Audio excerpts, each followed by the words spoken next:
you so much for being with us. Have some great guests here. The live stream is on Facebook, on the Africatown Facebook page. If you want to help spread the word, share the stream. The link is in the chat. Please go ahead and share the stream. I think there's a lot of people who want to hear from these amazing organizations. Shout out to one of our volunteer extraordinaires, Ash, in the building. Great to see you, Ash.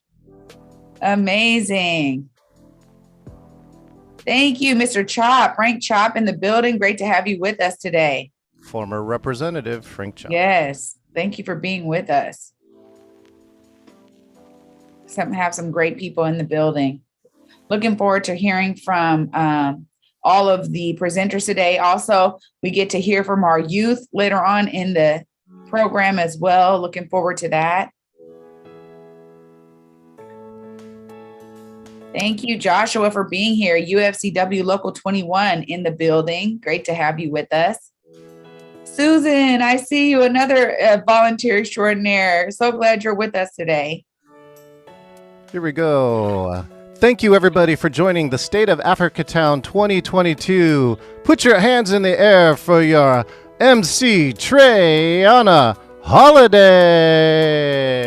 Oh, John, thank you so much for that warm welcome and that great intro. I'm already feeling the vibes. I'm feeling good, ready to get this started. We want to formally welcome you to the State of Africatown 2022. It is our State of the Union. We have, again, some amazing presenters right here that are representing different organizations and sectors in our community that are doing phenomenal work. And every year, this is a great time to get together, to be able to build upon the knowledge of all those who are working on the ground at this grassroots level and beyond to bring us thriving communities that we want to see. Shout out to our producer, John Chin in the back, who's really holding it down for all of us. He's been phenomenal. And also shout out to my brother, Curtis Calhoun, always such a rock in our community to make sure that these kinds of events happen and we can bring them to you. Also, as always, you guys will be later on hearing from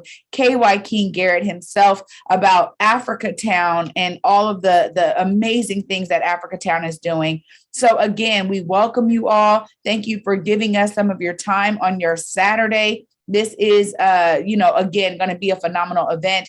And it's our first time really having a community setting where we get to hear from our new mayor of Seattle, Mayor Bruce Harrell. So looking forward to his response once he hears all of these amazing updates from organizations. Lots of this work he's already familiar with. So really looking forward to hear from him and get a response. We love to start this off and make sure that we have an amazing first guest speaker coming up to you all to welcome you all into this space and also set us in the history of the State of Africatown. I bring to you now for opening remarks, Honorable Dawn Mason, or as I like to call her, Mama Dawn. Welcome, Miss Dawn Mason. Thank you. Thank you so much, Treyana. Thank you, Curtis, for making this happen. And Y King is the co-convener along with me of this 9th annual State of Africatown as we gather the African American and diaspora here in Seattle and King County. I just want to say to the Honorable Bruce Harrell, our new mayor, congratulations. We so look forward to working with you. And thank you for being here. You're the third mayor who has attended the African American Gathering State of Africatown event, 9 years. Sustaining an annual event and creating it is something that is an important part of us as we invest in our children's well-being and their future. It's so important as we go forward to a new normal. Times are different and we must adapt to that difference. And working with a mayor who is willing to work with us is important to all that we will be doing. Our mission, of course, is to shrink the wealth gap. All that we do every day, every decision we make should be toward shrinking that wealth gap, meaning that we must educate our children. That is very, very important. And care for our elders. I welcome all the elders who are here with us. I am an elder of distinction. I am proud of that title as well as proud of being a former state representative. So welcome everybody, our elected officials who are willing to hear us and listen to us as we set policy and go forward. Not only policy, but practices. And it's important for community who are here with us today to understand that you are important. Our elected officials cannot set policies and practices that we are not willing to be self-determined in helping to make. So thank you for being here. I thank everybody. This event started 9 years ago. We record all of our events so that we have a history of where we're going, what we've done. I want everyone to remember that we are on a journey. We are not the journey. The journey was started 500 years ago when our first four fathers and mothers got on a ship that brought them to America. We are not only enslaved in America and still suffer some oppressions, but we help build America. I read an article just recently that said America's undoing of America. That did not include African Americans. We've been building, we've been getting through all that we have faced, and we will continue to get through it. I want everyone to have positive optimism. That means that we believe that we can do this. We can continue to be the heroes that we have been spoken of. We're heroes because we're still here. So with that, I'm going to turn the mic back over to Trayana. That's all that I want to say. Most of the people on here know me. I will continue to do the work. I will mainly continue to pass the baton to the next generations. So I'm going to pass this baton to Trayana. And thank you. Thank you, Honorable Don Mason. You are doing the work, and we so appreciate your tutelage, your mentorship, your love, your guidance. You are very integrated into so many of the systems that we are building today upon this legacy of Black organizing. So thank you so much for opening us up, setting the tone for us for the 9th annual State of Africatown. Always love and much appreciated. Well, you guys, Honorable Don Mason set us up correctly, but yet you guys know how we have to do for our events. We have to make sure that we are paying homage to all of those that came before us. We're going to go ahead and move into our libation ceremony right now with Javon Bird. Welcome, Javon Bird. Thank you so much. Thank you for having me. Hello, everyone.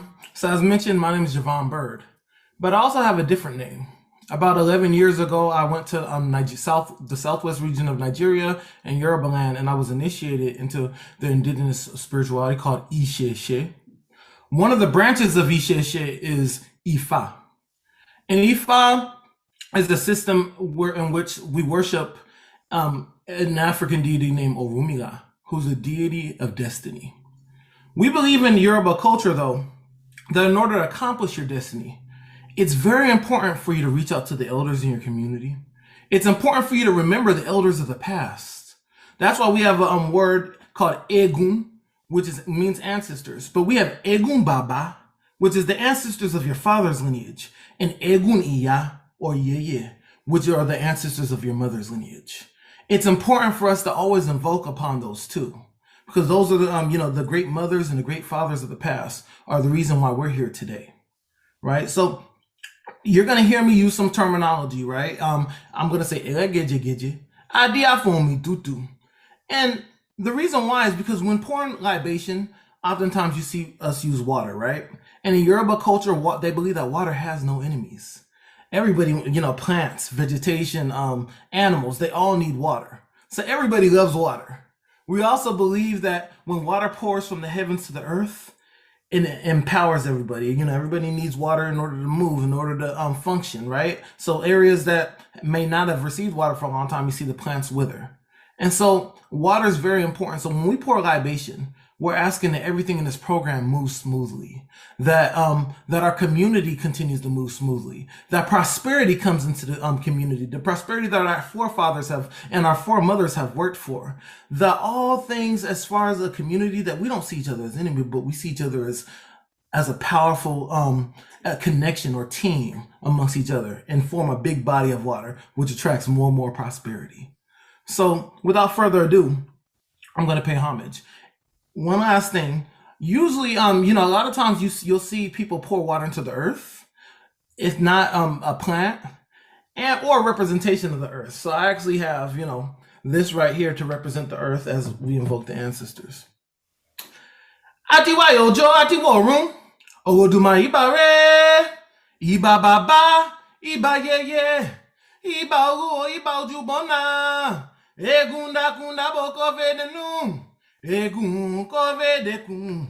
Egun kove denu de bobara. Ila geje adiamo mi tutu ni badi in the room bosiga ye. Oh mi tutu entaye she la geje. Oh mi tutu entaye she la geje oh. So now we pour this libation for the ancestors. And we ask that our lives move with prosperity. We ask that Africatown continues to move forward and fight for our community, that blessings come into the community, that healing comes into the community for generational trauma, generational wounds, that we continue to move forward with the strength and the grace of our ancestors, and that nothing that we work for will be kept from us, but blessings continue to flow. Ashe? Ashe? I need you all to repeat after me. Ashe. Ashe. Ashe. Ashe. Ashe. Ashe. Be so. Ashe. Thank you all for having me. Oh my goodness, Javon. I so appreciate you diving into the reason why we do it, the explanation of it all. We so appreciate you for layering us with that history and knowledge and making sure that we are grounded in this event today. Ashe to you, brother. Thank you. Wow, amazing. This is what I'm talking about. And I'm really excited because up next, we actually are going to do another ceremony that we all know, we should know, but we're going to make sure the words are there for those who don't know. We're going to go into the Black national anthems. Feel free to sing along. John is going to play the recording for us now.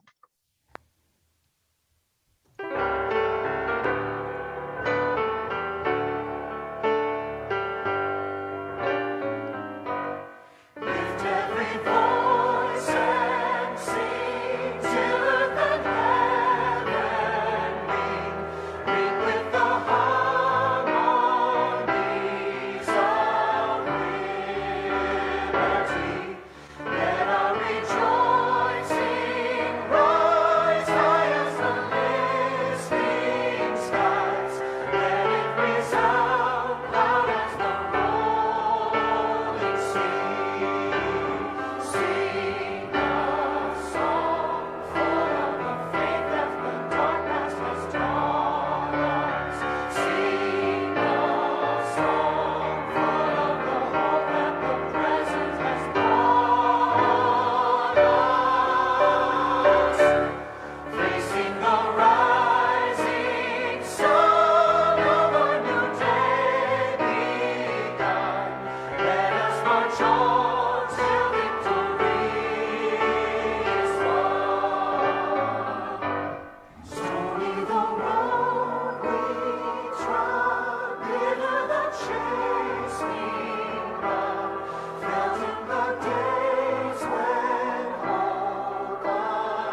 we go. Unmute myself. All right. Amazing. Thank you so much for playing that for us.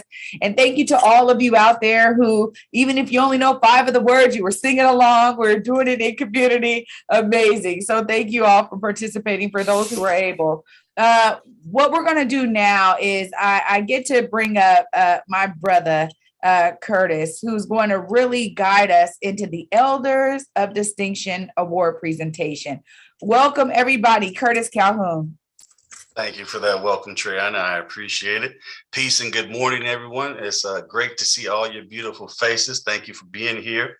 Normally, we have Evelyn Allen, a community partner who has for the last 8 years presented this award, but that humble honor has been bestowed upon me this morning. So I'm excited to introduce our 2022 Elder of Distinction. Reverend Mary Diggs Hobson is a co-founder and former executive director of African Americans Reach and Teach Health Art Ministry, a faith-based 501c3 nonprofit organization established in 2002 to respond to HIV/AIDS and other major health issues affecting people of African descent. A graduate of Rhema Bible College, Reverend Diggs Hobson is charged with the ministry of spiritual and physical wholeness by sharing encouragement, hope, and peace. She has dedicated much of her life to social justice ministry, addressing issues of inequities in healthcare. Reverend Diggs Hobson has ministered to the needs of orphans in South Africa, Ethiopia, and advocated before the White House Congressional Subcommittee and conferences for better community-based health resources for people of the African diaspora. In addition, Reverend Diggs Hobson has traveled extensively throughout the United States and worked in such capacities as urban planner, community organizing, and organizational development. Reverend Mary Diggs Hobson has served on the National Network of Libraries of Medicine's Consumer Health Advisory Committee, AIDS Education and Training Center's National Resource Center Advisory Committee, Washington State's Governor's Advisory Council for HIV, AIDS, and the Black Leadership Council on HIV. Reverend Diggs Hobson has also produced 6 videos about the impact of environmental health among African Americans and African communities in King County, Washington. Reverend Mary and her husband, Reverend Lee Hobson, are the parents of 4 sons, 10 grandchildren, and 1 great-grandson. Reverend Mary currently serves as an associate pastor at the Damascus International Fellowship in Seattle, Washington. Will you please help me honor and welcome our 2022 Elder of Distinction, Reverend Mary Diggs Hobson. Thank you so much, Curtis. Thank you very much for that introduction. And I just want to say good morning to everyone out there in the virtual land. I have to say that I really learn more about what my team and I accomplish when I hear others introduce me at events like this, and it's very much appreciated. I want to thank Africatown and all of those who contributed to selecting me to be a recipient of this esteemed award. I consider it to be really a great honor and a privilege to be recognized by your own community. When I was informed about the award, I had to ask myself, what does it mean to be an elder of distinction? And so I so appreciate my elder, Don Mason, who shared that with me on yesterday. And I also went to Psalm 78 and in scripture that kind of summarized what it looks like to me. And it was about how others assess and measure your life and your legacy, successes and failures. And more importantly, your ability to pour into and nurture generations not only coming behind, but those also who are ahead of us. And so with that, while there is probably, I'm sure, more I can add to Curtis's introduction, not that I want to, but I thought I would use this time to really share what I consider most important, what I have learned to be the source of what I might call my distinction, which is to me far greater than what I've been blessed to accomplish, and is perhaps the essence of why others might consider me as being worthy of an Elder of the Distinction Award. I have lived long enough to answer for myself two questions that we all tend to ask ourselves along this journey. One is, why am I here? That is, why am I alive? Which helps to answer the second, which two-part question. What am I supposed to do while I'm here? Or sometimes I'm asked, how did you accomplish what you did? And in reflection, the answer is much simpler than what we might think. But it's for me, it's the living it out that you discover takes a lifetime. Simply put, for me, it is to love others and to live it out in relationships by freely giving of myself and whatever is in my power and authority to give. And first of all, it starts for me with the demand in my journey. And it has been a demand that is deeply rooted in my relationship with the Lord in service to others, for which I am eternally grateful. And now the Lord is the anchor of my soul, and he reminds me daily to whom I belong and replenishes me to give. Secondly, starting with my parents and my ancestors, to whom I am grateful for their many sacrifices, and there were many, that afforded me opportunities that they were denied. And they remind me where I came from and launched me into my passion for the health and well-being of others.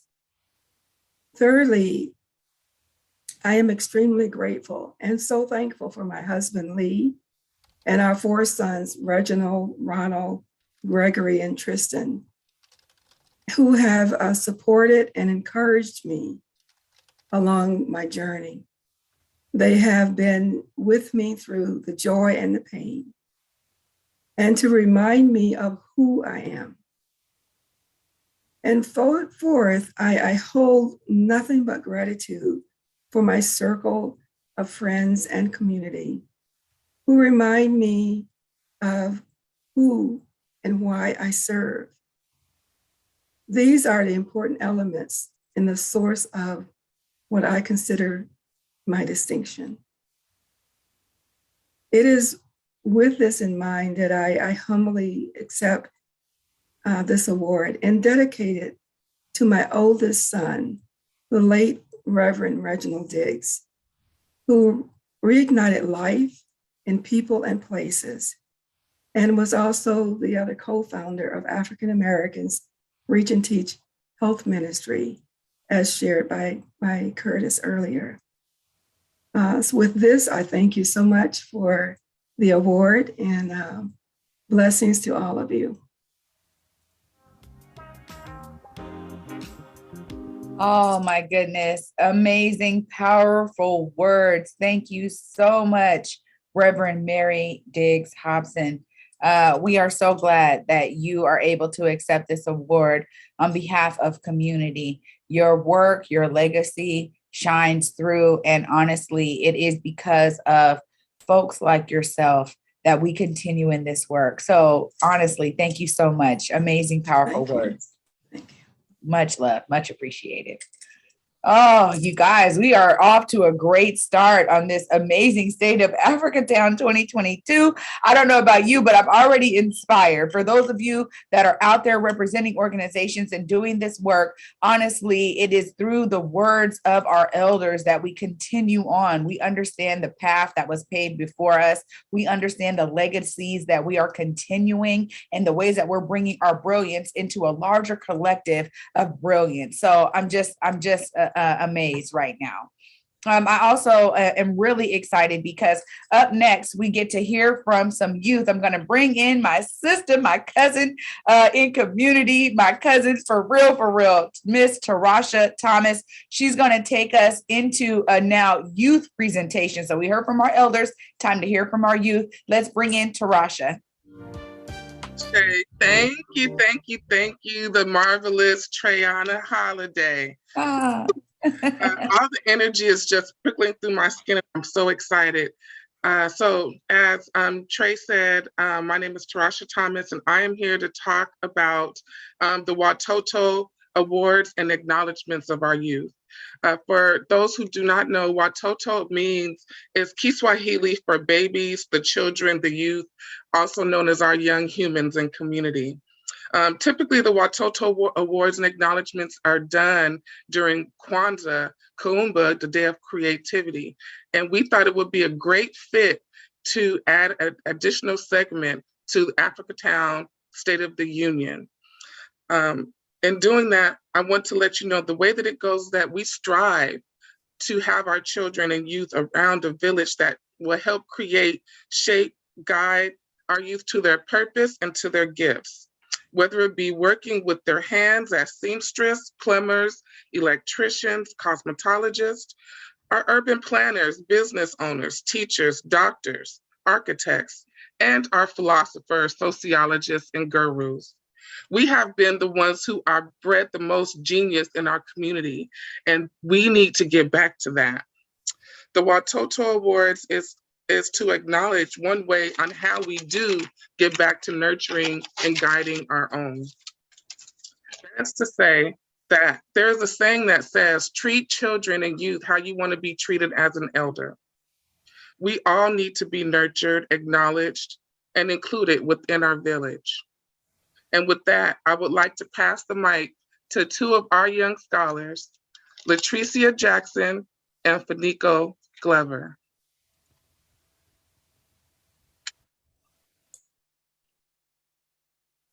Thank you for the introduction, Mom.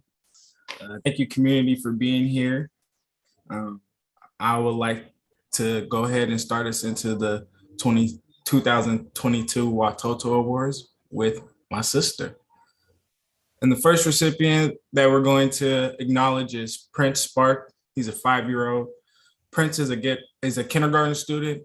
He has made the honor roll at his school. He has excelled in all of his subjects. Prince is a savvy computer game player. He is also kind, caring, love his parents, and he is an outstanding t-ball player. This youth has a particular interest in science and will love to further his guidance in that area by anyone qualified in the community. Hi, I'm Latricia, and thank you for having me. This next recipient is Fanikia Johnson, my best friend. She's 16. Fanikia has been the co-chair of the Kwanzaa Youth Committee and has been lead in coordinating meetings for their Kwanzaa night. She is accomplished in altering the linear and often European construct thinking of not only her peers, but adults as well. She has a huge empathetic heart and a true love for planning and a true love for her community. Last year, she was lead in planning and organizing a walkout for her school to spark critical systemic change in the way the faculty handles rape culture in student learning environment and advocating for oppressed groups of all kinds. She is loved, she is cherished, and we are all so proud of her. This youth has a particular interest in dance and would love for guidance in that area by anyone qualified in the community. The next recipient is my brother, one of my best friends, Elijah L. Lewis. He's a 22-year-old abolitionist entrepreneur, and he's a special human being. Elijah's interests shine through during his time at the Moja Peace Center Youth Ambassadors. Business, community connections, financial literacy, and action still remain to shine in his role as a community builder with Africatown Land Trust. We have watched him be loving and disciplined, moving more and more towards his goals he sets for himself. Elijah, stay knowing we need to find ways to change the paradigm. Keep seeking counsel from those who have mastered their field and keep making yourself better every day. Stay growing and you will continue to surprise yourself. Next, we have my brother and co-host, Fanico Glover Jr. He is 25, he's a community builder, and he works with young adults. He has a particular interest in financial literacy, resume preparations, entrepreneurial classes, job readiness courses, and would love for guidance in those areas by anyone qualified in the community. Nico has a passion to support other youth who have an interest in building their literacy, like providing opportunities to build their resume. that including teaching job readiness courses, providing employment opportunities, entrepreneurial mentorship, and is interested in guidance that builds others' passions with his organization, Sprout. He has activated his purpose by working in the community as he builds it. Nico is learning how to balance adult life and is understanding the various ways to dance in the rain. He is following his passion in ways that help him expand within himself and his community. Once he puts his mind to something, he seeks answers to move to the next level of his life. He makes us proud. Keep knowing your light is bright, and congratulations for applying and getting into Alabama A&M and Jackson State to learn more about urban planning. We salute you, young man. Thank you, thank you. And our next recipient is Miles Moses. He's an 8-year-old Black young scholar. So Miles' academic achievements is in arts and performing arts. This youth has a particular interest in martial arts and would love guidance in that area by anyone in that qualified in the community. Next, we have my little cousin, Marcel J. Jones. He is 14, and this first quote is something his mother said about him 2 years ago because he is a multiple-time winner of the Watoto Award. She said, wonderful grades, strengthening leadership, kind, love for self and family, improved at doing chores without needing to be asked, excels in basketball, managing being a teenager very well. He has a particular interest in basketball, business, marketing, fashion, and culinary arts, and would love for guidance in that area by anyone qualified in the community. And this next quote is updated from his mother for his new Watoto Award. I would like to highlight Marcel J. Jones for his commitment to his education and athletic goals. He is a natural leader with a charismatic spirit. He is very intelligent, respectful, kind, thoughtful, and his mother is complimented very often about his leadership and good character. He's been advocating for children and youth since elementary school. He fights against racism and understands equity. Marcel is an all-around good person. He's a great friend. He loves his family and his community. I want to highlight how he is staying the course during this crazy COVID and recent loss of family members, particularly his grandfather, Brother Benjamin. Nevertheless, maintaining A's and B's in school, studying his ancient African history, and being the only freshman to make his high school varsity basketball team. He is a leader in life and on the court. Marcel is a gem in our community, truly loved and valued. And the next recipient is a lovely Shadir Shamir. He's 19 and he's a rock star. A little bit about Shadi. Shadi is a respectful young man going to school full time and holding down a part-time job at Carolyn Downs. He is active in his community, volunteering for community festivals and working with youth groups, helping to learn computer coding and other computer skills. This youth has a particular interest in computer science and will love for guidance in that area by anyone qualified in the community. Next, we have a 15-year-old Leah Dual. She's some achievements is speaking with legislators. She's on the honor roll and scholar leadership, She also does public speaking. She has a particular interest in public speaking and writing and would love for guidance in those areas by anyone qualified in our community. And the next recipient is my sister and co-host Latricia Jackson. She's 16. She's amazing. Latricia has demonstrated her appreciation for those she loves, and we witness it in her community building. Her love for Black community is visible in her ideals for wellness and goodness. She is introspective of herself, a great friend and daughter. She follows her passion by applying to projects that she can grow within and has started to focus on colleges that will grow her love for psychology. For mentorship, she has an interest of the mind. Anyone who has deep knowledge in psychology, anthropology, sociology, urban planning, and directing would help support her natural interests. More about my sister, Latricia. There are so many things I can highlight for Latricia. I watched her grow more confident in her being and still be able to have an eclectic friend group where she can be herself. She has become more responsible in her chores without being asked asked or combative, willing to attempt to negotiate with her to get it done in a respectful way.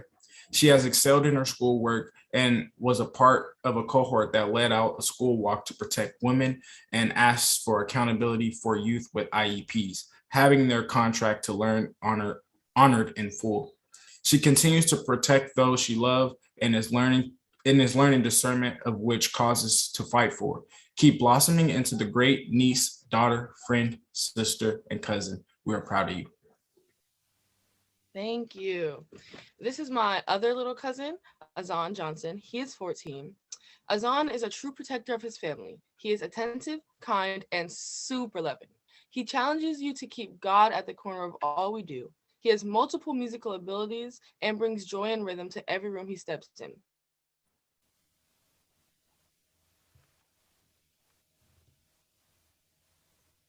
The next recipient we have is Marcel M. Jones. He's a 12-year-old. Marcel has wonderful grades and is kind and respectful, has a strong self-image, and he's a great money manager. This youth has a particular interest in culinary arts, business, finances, filming, and editing, and will love for guidance in that area by anyone qualified in the community. More about Marcel. I would like to highlight Marcel M. Jones for his leadership and care for the community. Marcel is a very intelligent youth who is responsible, get good grades in school, and practices great character, particularly integrity. An example of his leadership and care is when he supported a fellow youth and his mother at the 2021 Emoja Fest. Marcel observed the youth in despair, protecting his mother, crying for help. Marcel notified his parent, resulting in the family getting needed support to safety at the boy's home. If not for Marcel M. Jones, I am not sure the boy and his mother would have received the cultural care necessary to support the family. Marcel holds the value of taking care of the community with kindness. He carries this value in his leadership throughout many settings. Marcel is beloved and valued member of our community. This award is well deserved. And lastly, we have another little cousin of mine, Justary Johnson, who is also 14. Justary is an inquisitive and caring healer. He is an entrepreneur and is in a higher math level than his current grade. He is always challenging himself to be the best version of himself. Justary loves to cook and has a special interest in culinary arts. Guidance in those specific areas by anyone qualified in the community is well encouraged. Thank you for supporting our youth and coming to not only congratulate our elders, but the next generation. Please stay tuned for Black graduation by following Africatown Seattle on Instagram and Facebook. Thank you. Wow. Thank you both. And congratulations to both of you for receiving your recognition in community at the Watoto and through the Watoto Awards. That was just so warming to my heart. Thank you both. As we say here, in community, it's so important for us to always recognize folks that are doing the work. And I so look forward to more youth being recognized in this way. It's a great way for them to understand they're on the right path. And when they are loved and embraced in community like this, so publicly, it's a great addition to the state of Africatown for sure. Tarasha, great idea. We need to keep it going every year. I love it. Absolutely. Up next, what we have is we're going to be having our community presentations. We're going to be starting with Martha Lucas for the Washington State Coalition for African Community Leaders. Welcome, Martha Lucas. Thank you, Triana, and the entire hardworking team at Africatown for the invitation to speak today and all that you do every day to keep us in community and sharing space. It is an honor to speak at Africatown 2022. I must say that I always enjoy stepping into Black Dot to see the G House represented, Bulldog for Life.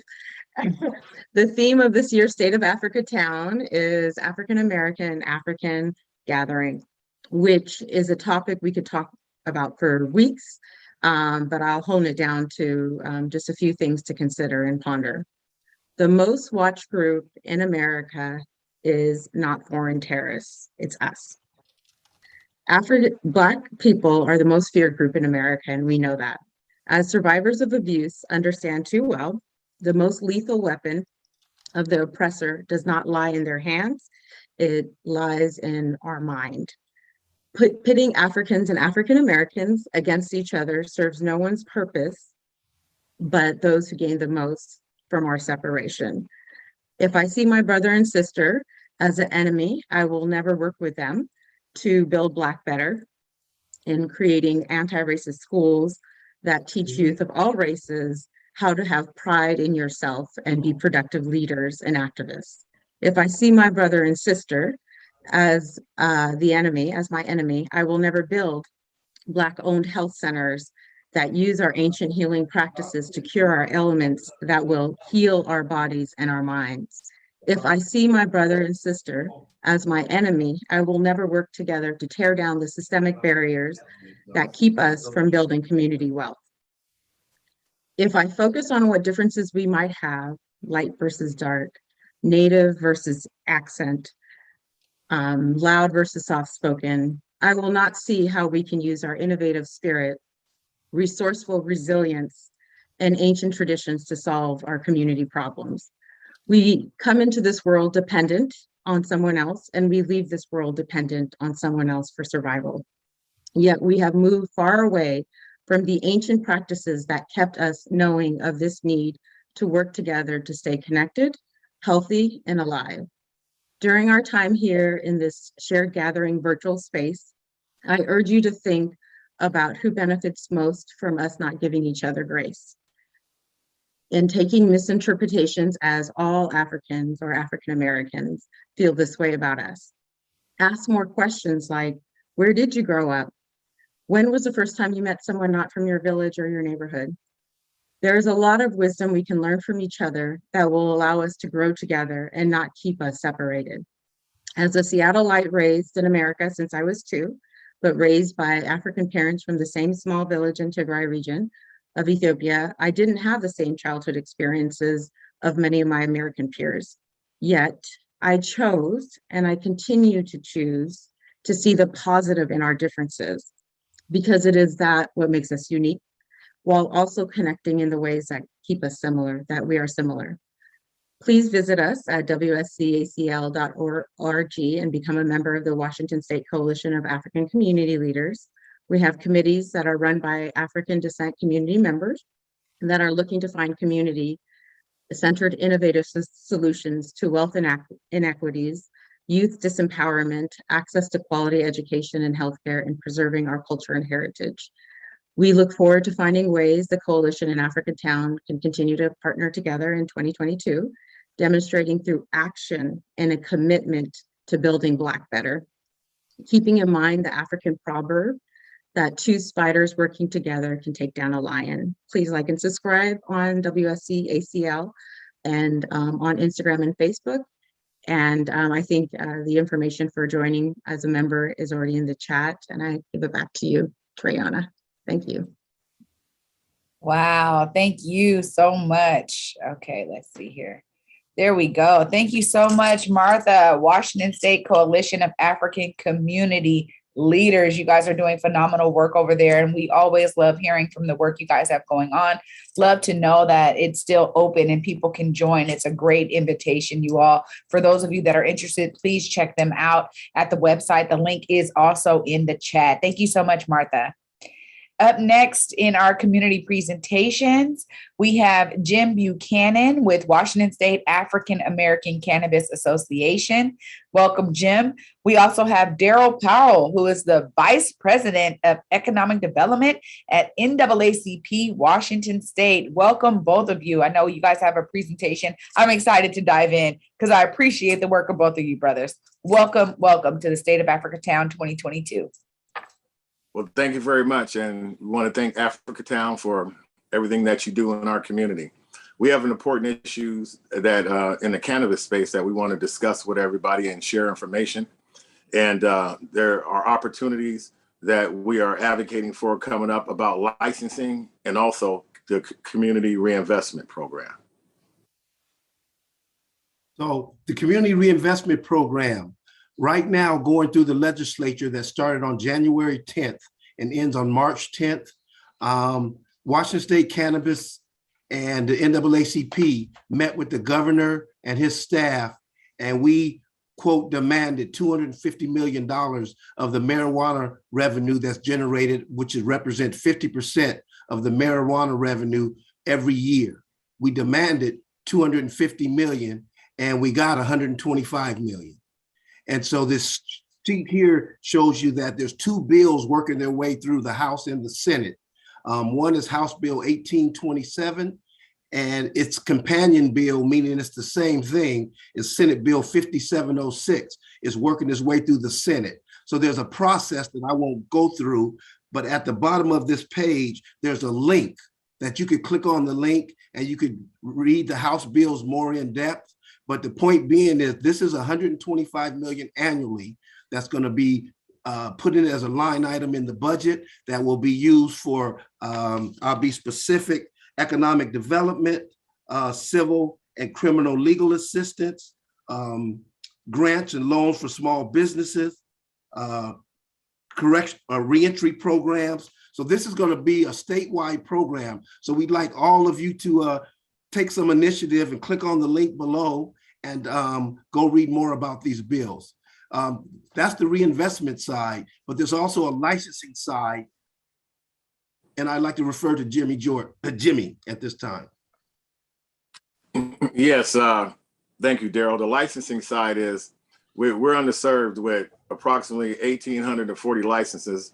About 11 of them have African-American presence on it. So we've been demanding equality for retail stores, for producer processors, and for also new license types that'll be coming out. So we have a bill that is HB 2022 that it reflects 300 retail licenses for 304 retail licenses distributed by 38 a year starting this year through 2029. And then also 25 producer processor licenses distributed every year between 2022 and 2029. We also have a economic piece in the bill that says that $15 million a year will be issued to the licensees for grant money to get their stores open, and $7.5 million per year will be for low interest loans and $1.1 million for technical assistance. And we're also advocating for the distance buffers to be changed just to 500 feet for schools only, for social equity applicants. So we also have information that Daryl will explain to you. We have a hearing coming up on this Friday, and Daryl will give that information. And we would like everybody to join us and join in on the hearing, and for public speaking and signing in.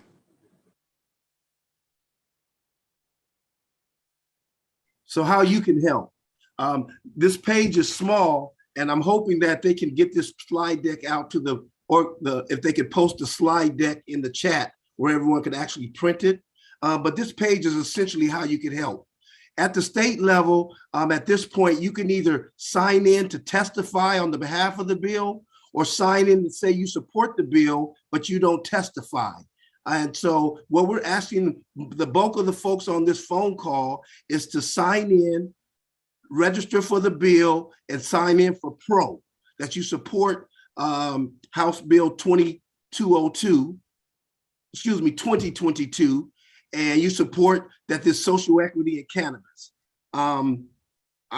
So again, I'm hoping they post our slide deck in this, and I will also put the link to where you could just actually go in, sign up, hit PRO. That shows the state that it's not just Jimmy Buchanan, Africatown, Elmer Dixon, Pastor Anderson. These are all the people who are on the phone calls in the fight every other week, but it shows that the community is behind them. So we're asking you to do that.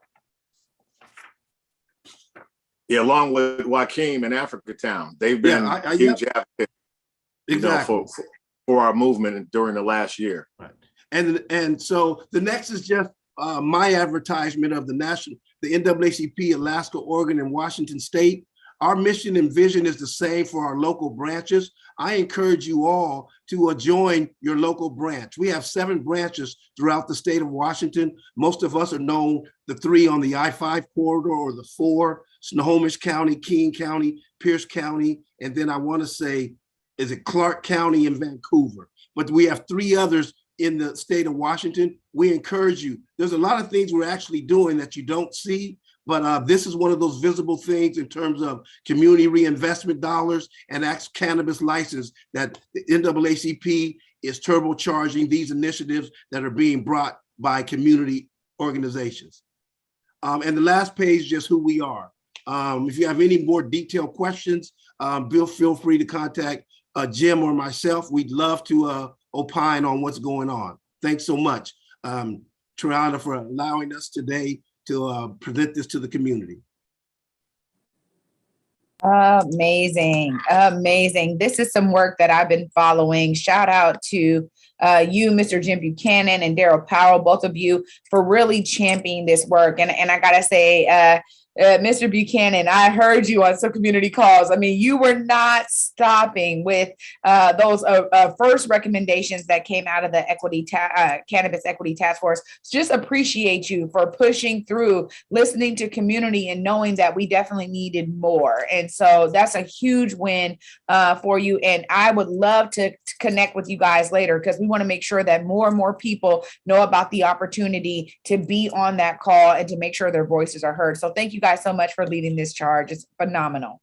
Thank you. It's So for the needed. community. Yes, so needed in our community. Thank you both. Wow, I'm inspired, y'all. Very inspired, and appreciate learning so much, because when we are all doing this work, oftentimes we don't get the time to make those touch points and understand where all the work is happening in community. And so amazing effort there. I've just been following it. So I just love hearing all of that.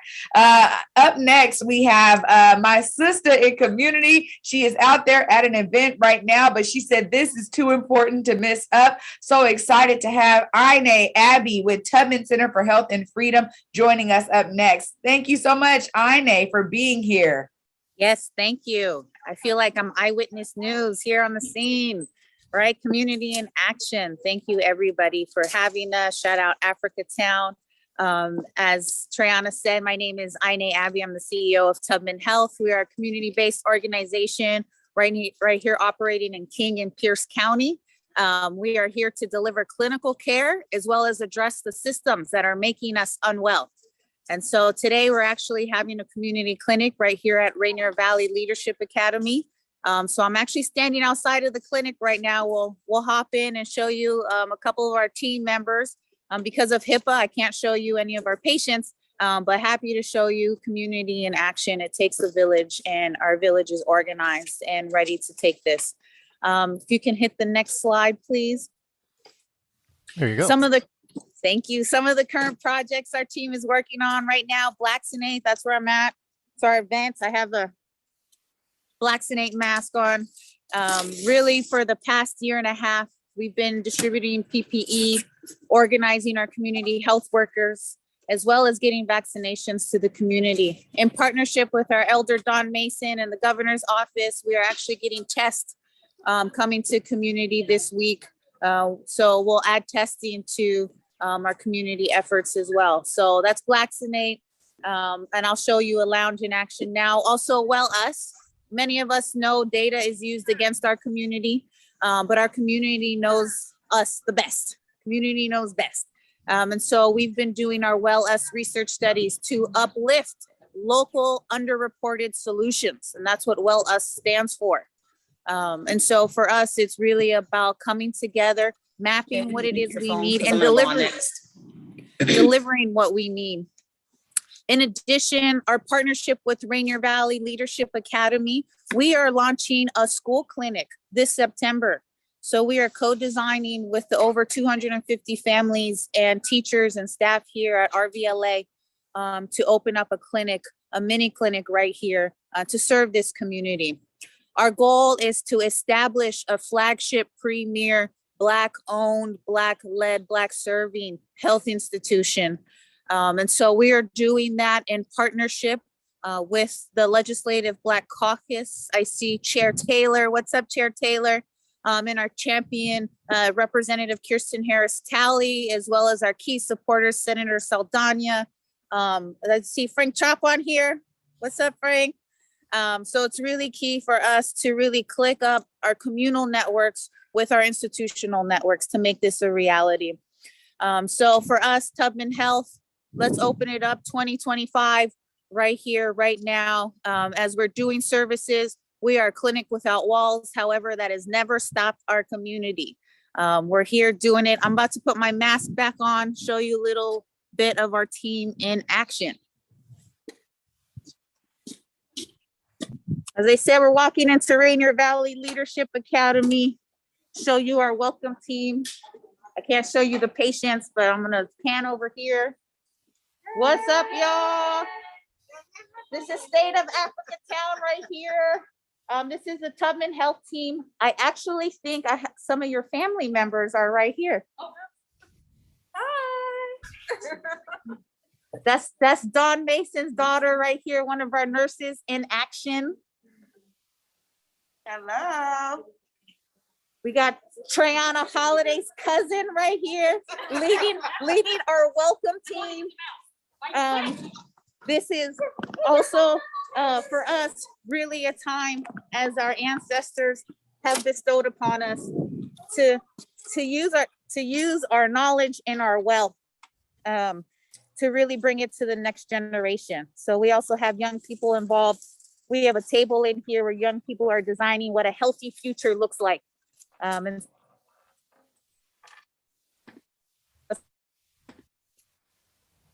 wow.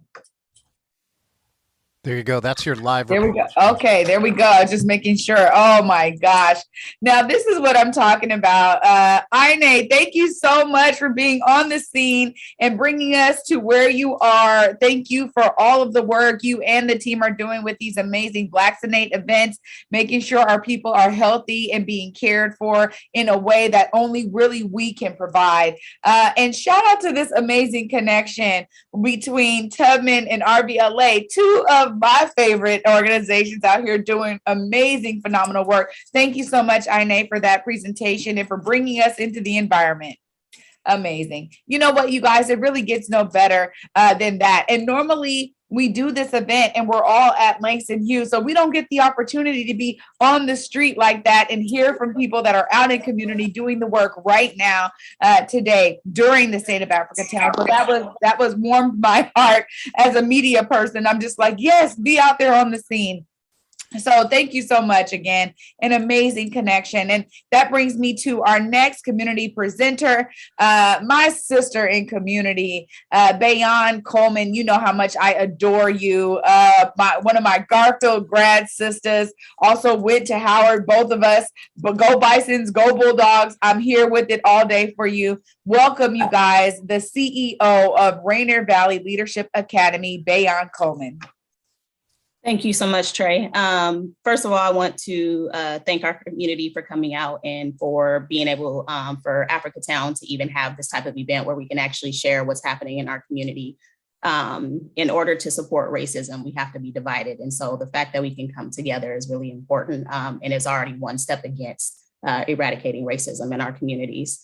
I also want to just take a second to thank our elders, Dr. Maxine Mims and Elder Don Mason, for their tutelage of me directly, as well as another elder who has passed on, Beverly Menace Washington, who was my mother, who was also a Black Panther and a legacy educator, to really support this work that we're doing today. Rainier Valley Leadership Academy is a middle school through high school, so 6th through 12th grade. We are the only Black led charter school in Washington State, and we're the only anti-racist public school in Washington State. Our vision is really that RVLA is an anti-racist collaborative community of critical thinkers focused on dismantling systemic oppression through scholar leadership. And the way that we really think about doing that is by ensuring that we fulfill our mission through ensuring scholars are college and career ready, by providing an anti-racist education, opportunities for collaborative problem solving, and community leadership experiences. And so we have, when we think about our vision and mission, we really think about that as like our blueprint. And then we really think about our pillars really as our foundational practices, and our foundational practices, our foundation, if you will, based off of those pillars is leadership, anti-racism, and collaborative community. The mission of this school has gone to, I could get into the history, it would take too long, so I'm not going to, but what I can tell you is that community came together to take back education for our scholars, to take back education and to take back our children within our Black community. So we had the opportunity to sit down and really discuss what we want RVLA to be. And this is the brainchild of community. And I think that's really important for folks to really understand. And it will continue to be the brainchild of community and owned by community, regardless of who sits in this position as a CEO. I want to also discuss some of the successes that we've had, which are huge.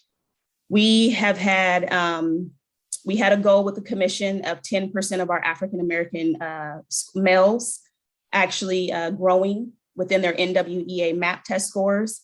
And we actually saw 50% of our African-American males growing. So we exceeded that percentage by quite a bit. And then we had a similar goal of 10% for our African-American high school males to be able to grow from the low average bands on their NWEA MAP test. And we saw 27.5%. The reason why that's important, a little bit of education for our community is a lot of times we hear NWEA MAP scores as a growth. And what's important is that the test is designed for you to meet growth. What folks don't dig into is those low average bands to actually see if scholars are actually moving out of that area. So you can have growth and you can still be in that lowest band. So this was a really big deal for us when we were completely remote and being able to do this work. Another huge success of our community is really around the fact that based off of being our own school and being our own district, we can now funnel money back into community.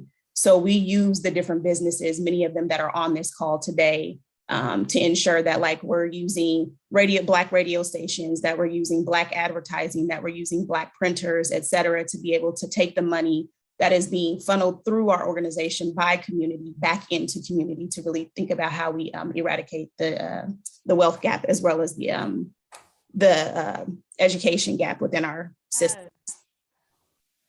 One of the other things is that we're doing currently is as you saw with INA from Tubman Health, shout out to my sis over there, doing this work, we are bringing in a clinic within the school so that we can actually support our Black and global majority teachers in-house as well as our community, because our community is 96% global majority with over 76% of those being Black.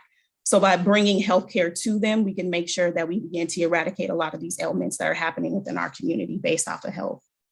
Another thing that we're currently doing is supporting Black and global majority teachers to get their certifications. So if there are educators who want to work in the education space who need support with that, please do come into our space and apply at myrvla.org. And then the other big shout is that we need for folks to actually vote. We need for folks to vote for policies and laws that support our Black communities. We have a lot of our legislators, senators, and mayor here today, which shows you that they're listening and that they want to be a part of this work. And we need to support them in this work by making sure that we're going out to those polls and doing that. We need to begin to influence legislation. We need to eradicate systems that were never built for us. And we need to begin to innovate on new systems that center our Black American descendants of the enslaved, as well as our Indigenous communities. One of the ways that you can do that is by voting for House Bill 1591, which begins to equalize funding specifically for charters. One of our biggest school districts here in Washington has been around for 154 years. And so when we think about that, we know that that same system has also failed our African Americans and our Black communities specifically. It's time for us to begin to recognize the power of our collective community and begin to put trust in our community. Malcolm X has a quote, "Why when all of my ancestors are snake bitten and I'm snake bitten and I warn my children to avoid snakes, what does that snake sound like accusing me of hate teaching?" We can no longer wait another 160 years for these systems to fix themselves while our children are becoming the sacrificial lambs in those systems. We need to begin to take urgent action. We need to begin to continue to build more schools like RVLA that are anti-racist and are Black-led, so that we can begin to take back education for our children, and we can begin to take back our children and heal their spirits and their souls. We need to do this as a collaborative community, and we need to do this as a collaborative school. So if you would like to apply to RVLA, you can see, this way, our website is there. So you can enroll your scholar from 6th through 12th grade. So if you have a 5th grader, you can apply now for next year. And in addition, we're going to be looking to expanding to elementary school. And that's going to be really important, because then we can get our children before they've been harmed in these other education systems, to really allow them to be cultivated and successful, so that we have that many more scholars who can be honored here at Africatown for the successes that they truly are. Thank you. Pass it back over to you, Trey. If you don't always make me go, that's what I'm talking about. That is what I'm talking about. I have had the pleasure of working alongside you so much in community, and every time you speak, I go, that is Black excellence, an amazing example of exactly what we're talking about here today, and always brings a fire to my soul. Bayon Coleman, my sister, love and appreciate you so much, and always rooting for RVLA and the pedagogy that RVLA is bringing, but the approach to community and caring for our scholars in a way that other institutions just are not. It is leading the charge. Thank you so much, Bayon. Appreciate you always, sis. Yeah. Wow. Wow. Everybody's in the chat going crazy. I just gotta say, because you bring something that is phenomenal. And I'm excited because this work and this phenomenal nature is going to continue. You guys, I get to bring in my brother in community. I get to work with him and see his brilliance all the time. Mr. Isaac Joy of King County Equity Now is joining us right now to tell you guys about some of the phenomenal work that King County Equity Now is doing. Welcome, Isaac Joy. Thank you. Thank you. It's such a pleasure to be here today. Greetings, community. It's so great to see so many of our ecosystem organizations, partners, community allies, family here today. The state of Africatown is always a special day during the year where we come together and convene, share, celebrate, and strategize. For those that don't know me, my name is Isaac Joy, and I'm the president of King County Equity Now. King County Equity Now is a pro-Black organizing and advocacy nonprofit focused on developing liberated Black communities that own and control the resources that impact Black lives. Our mission is to close the racial wealth divide, which entails bringing in billions of dollars into the Black community locally over the next 5 years. Much of our work in 2021 touched on many of the projects and organizations that are presenting here now, including Banu Community Homes, Africatown Plaza, William Gross Center, Tubman Center for Health and Freedom, Elizabeth Thomas Homes, East African Community Services, Family Empowerment Center, and so much more. We helped secure over $200 million of direct investment into the Black community last year.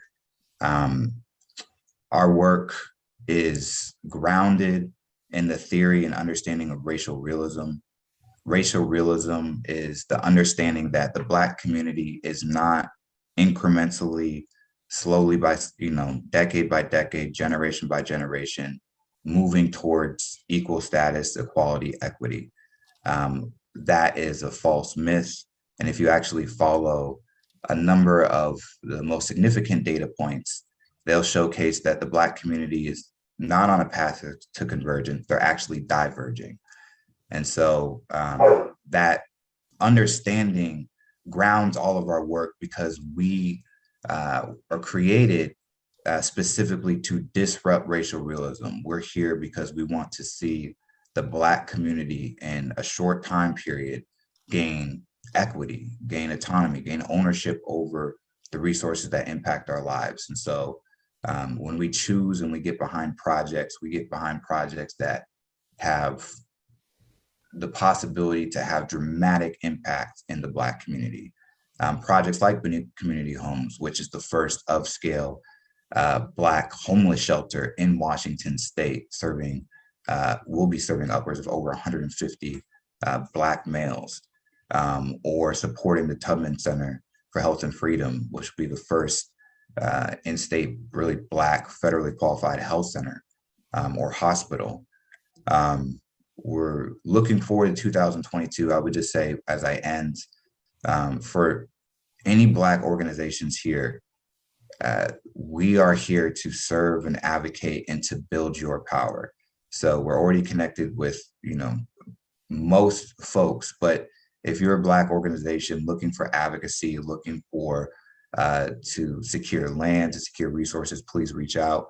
And then finally, I would say that we have, while 2021 was very big for us and the community, our goal is for Black communities to be thriving. And we have a long way to go to get there.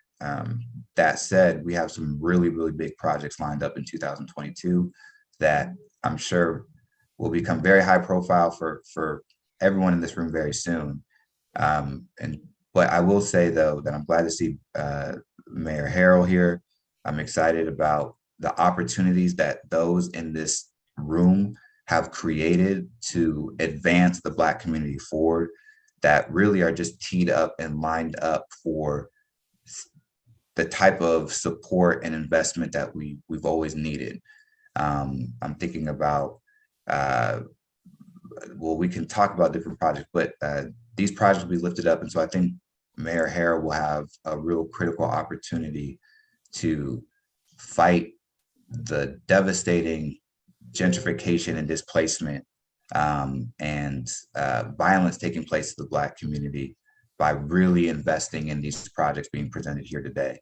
And one that I'll lift up just, because I think it'll be pressing and coming forward quickly, and something that we've been advocating for 2 years, is Red Barn Ranch, which is 37 acres owned by the city of Seattle, that we've been advocating for over 2 years to be transferred to Nurturing Roots, to be activated for Black agriculture and farm space. This is an advocacy that community members have tapped in on for over 2 years. There's been over 10,000 actions, emails, et cetera, really community galvanizing around the activation of this space to further close some of the equity gaps in the Black community. And I think that is an opportunity where it's been stagnant. The land has been vacant. And we have community members that have plans and resources, architectures, funding, et cetera, to activate and make use of that space. So that's 37 acres. We know there's a dearth of certain assets in the Black community, and I would lift up that project among other projects that we'll be lifting up. But that one specifically, I think Mayor Harrell could play a role in activating something that's pretty much a slam dunk project. So on that, I'll pass it over and thank everyone here, and really excited to be at this State of Africatown. Thank you, Isaac Joy.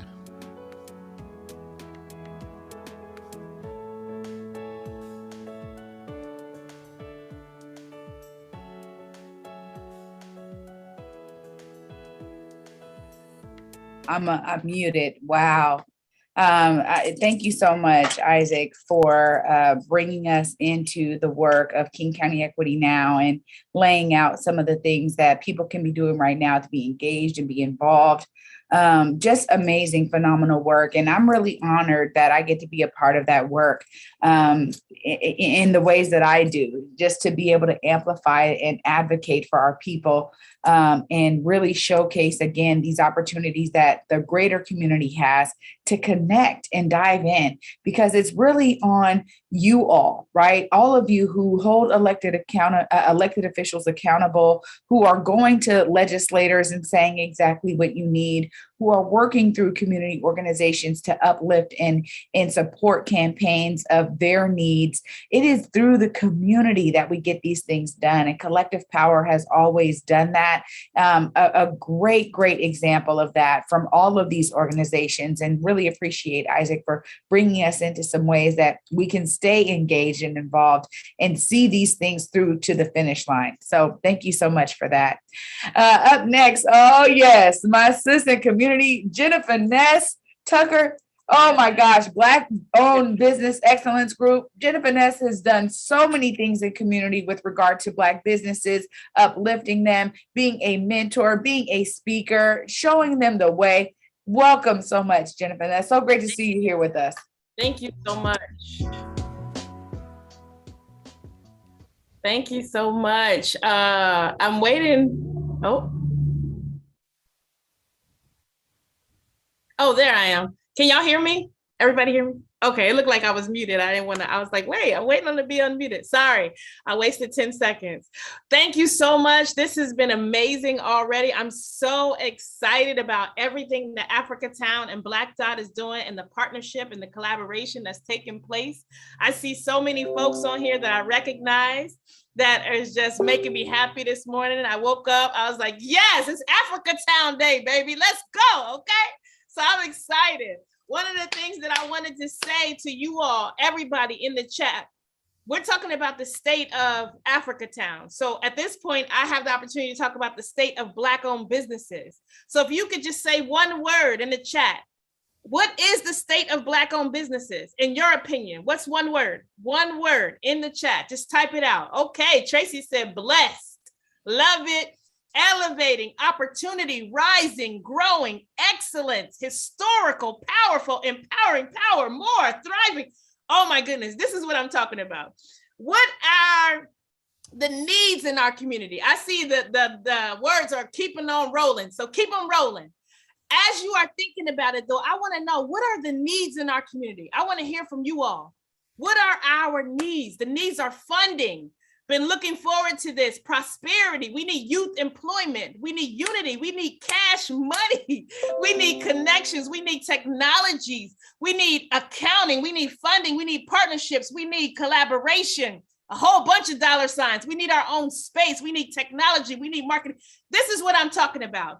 So Black-owned business excellence has come together to address those needs. Last year in 2021, what we did was we put on 7 events. We gave out 5 scholarships to 5 different small, most of them were startup businesses, because we're addressing these needs that you all put into the community. You put in the chat right there, you said these are the needs. And so we came together to address those needs. So it's about 24 of us. We meet every single Friday. We meet every Friday at 10 o'clock to talk about the needs in our community. And then we don't just look at them and say, oh, these are our needs. That looks cute. Oh, that's amazing.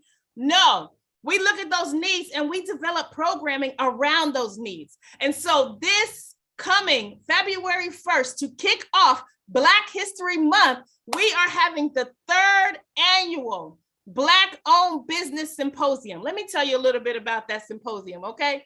So I can see that there's a lot of politicians on here, a lot of political officials. I don't know what to call them. I'm sorry. I think politicians might be offensive. I don't know. But my point is, these folks are going to be a part of the program. And we're excited that they're going to be there, because guess what? They putting their money where their mouth is, right? So they are supporting this. We just started. We don't even have a charter. We came together, we meet, and we talk about the needs, and we talk about the gaps in our community for our people, for Black-owned businesses. And we go out and we say, hey, you said you want to help Black-owned businesses. What you doing? Where your money at? Send us a check, okay? Cut the check. So they've been cutting the check, and we are excited about it. So this year, we're going to do the same exact thing. We have an all-day symposium. It's going to be amazing. I'm telling you, we have so many folks lined up to feed into your spirit, feed into all of these needs that you all addressed in the chat. So we have Mr. Roy Clay Sr., and some of y'all probably don't know who he is. Look him up. He's amazing. You know, they call him the Black Bill Gates. Okay, so this man is doing things in tech. He's 90 years old, so he's going to come and talk to us with his sons, helping him to support us. But we have the mayor of Tacoma. We have all these representatives, state representatives, U.S. congresswomen. We have some amazing folks. But then at the end of the day, we are giving you the education that you desire, okay? So we have some training set up, 4 different trainings, 3 different time slots, where we're going to talk about marketing, access to capital, putting money out in the streets. We have some grant opportunities. All you have to do is register. I put the registration in the chat, but I'm telling you, everything that we need, there is a solution. The only reason why we still have the needs is because we haven't sought out those solutions. And so that's why we put together a community calendar. It's at bit.ly/Bobby 2021. There's a community calendar there because most of the reason why we don't know what's out there is because we don't know where to find it, right? It's the access. So go to the calendar so that you can know what's coming up, so you can support the businesses that are supporting you. And we're going and we're saying, okay, Economic Resiliency Fund, you said you want to support BIPOC businesses. When they say BIPOC, y'all, all I hear is Black. I don't care what nobody else say. I'm like, you said Black owned? Okay, let's go. Where the money at? Okay. So I'm like, listen, if you for the Black owned folks, if you're for Black owned businesses, that's who we want to talk to. So I'm excited. I don't want to take up any more time, but I'm just saying, listen, y'all about to hear from Mr. Rudd, who I'm excited about what he's doing in our community. Y'all about to hear from Mr. Brina Jackson-Gandy. So I'm gonna shut up. So y'all have the information in the chat. I'm excited. I'm always excited. So I ain't on no drugs or nothing. This is just, life, okay? I'm excited about what's going on in our community and about helping our folks to get what they need. So if you have a need, put it in the chat. If you still have that need a year from now, shame on you, because the resources are out here and we're making sure that you are being connected to them. All right. So y'all have a super awesome day. I'm excited about Africatown. Let's go, baby. We have royalty, okay? Royalty. I'm telling you, Jennifer Ness Tucker. Oh, Black-owned business excellence group doing phenomenal work. I've just seen you doing it and being consistent. Also leading by example. You're not just talking about it, you're about it. You're about that life all day. We appreciate your energy. We all taking it in. It's all in the chat. Everybody loving on that energy. Thank you so much. You look amazing. You are right. Up next, you guys, we get to hear from two amazing business owners in our community who have legacy businesses, are continuing family legacies. I am so honored that we get to bring them right here to talk to you guys about the Rudd's Rub initiative. It already has meant phenomenal investment in our community, particularly for Black businesses. I want to welcome Brina Jackson-Gandy to the stage, and also Papa number 3, Lewis Rudd. Welcome, both of you. Thank you guys for being here for Africatown, State of Africatown 2022. I love it. I love it. Well, hello, everybody. Thank you, Africatown, 9th annual State of Our Community event. Thank you for having us. I am actually doing double repping for my next few minutes. I'm first starting off with the Elevate Direct Impact Dollars Black Business Grant Initiative that I founded and was the forerunner of what has gone on to now be a new Black Business Grant Initiative, also initiated through the Ezel's Famous Chicken franchise and the Rudd family. So want to just take you all back to 2017. That's when I actually launched the Elevate Empowerment Movement. It was put on my heart to, just as a third generation entrepreneur coming from leaders and community activists, Nat Jackson and daughter of Nat Jackson and Dr. Thelma Jackson, to do something to really galvanize the greater Seattle area that I've lived here since about 1990. There are 4 pillars to the Elevate Empowerment Movement. And one of the pillars is economics and enterprise. And so after 1 year of doing awesome programming, a kickoff event at the Doubletree Suites Hotel in Tukwila with a declaration from the city of Tukwila and packing out the ballroom with Black business owners and Black professionals. We went on to do 11 more events from 2017 to the end of 2019 before COVID hit, culminating with a Black Success Conference at the Northwest African American Museum.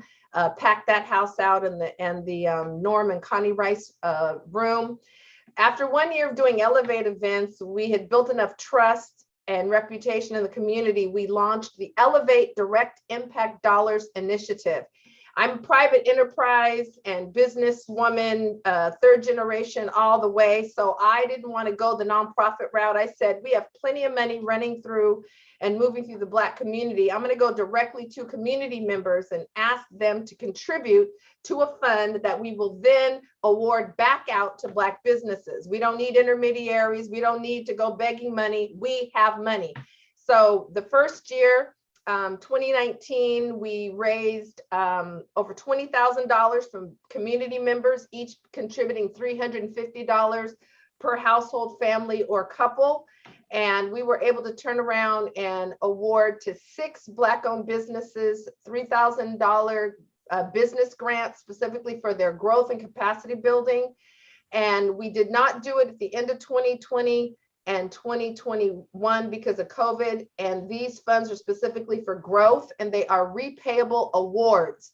So instead of it being a one-time thing and the pot of money depleted, it's been replenished because everybody had a repayable award. 100% of the businesses repaid their $3,000, no collateral, no credit check, operating in integrity and trust, and knowing that their repayment would fill the pot so the next year we could then award to some more businesses. Banner Bank got on board, said, we love what you are doing. I said, don't make us jump through any hoops because this money is coming from Black folks for Black folks. So your money is gravy. We appreciate it, but we don't want any strings attached. They said, no strings, great. They added to the pot, wonderful. So for February, we will open it up again next month, 2022, back with the direct impact dollars. Black Business Grant Repayable Award Initiative. And instead of 6 businesses, we now will be awarding to 12. So 100% increase. Each business will be getting $2,750. And keep an eye out for February. We will be making that grant information available, but a new model, a repayable award. And so one of the businesses that I came in contact with over these last couple of years through Urban Impact, their Sharks at the Beach judging panel was Louis Rudd of Easel's Famous Chicken. And we got acquainted. And when he decided that he wanted to do an initiative through his family and the Easel's Famous Chicken franchise, he contacted me because of the success of the Direct Impact Dollars Initiative. And my planning team at that time was made up of Theo Martin of Island Soul, Devin Stubblefield of Faith Finance, and Troy Dawson of Reliance Financial. And for this next round, Curtis Calhoun of Black Dot will be on the planning team. So we're so excited to have Curtis. So that is the Direct Impact Dollars update back in February. So keep an eye out. We have hundreds on our mailing list between all the Elevate events we've done and the business training we're doing more and more of. So send me an email. I'll put my email in the chat if you want to be sure you're on the list to find out about the initiative. But Black Dot will be letting you know. Our list will be letting you know.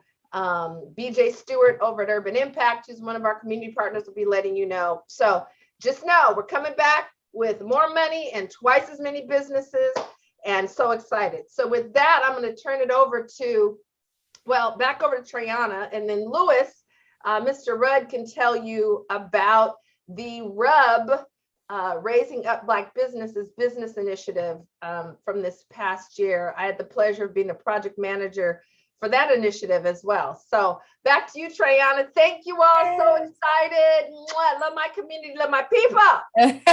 Thank you so much, Debrina. Amazing update on Direct Impact Dollars. So glad it's going to be back next month in 2022. Amazing. And kudos to you and the hard work to turn it over and make it double time.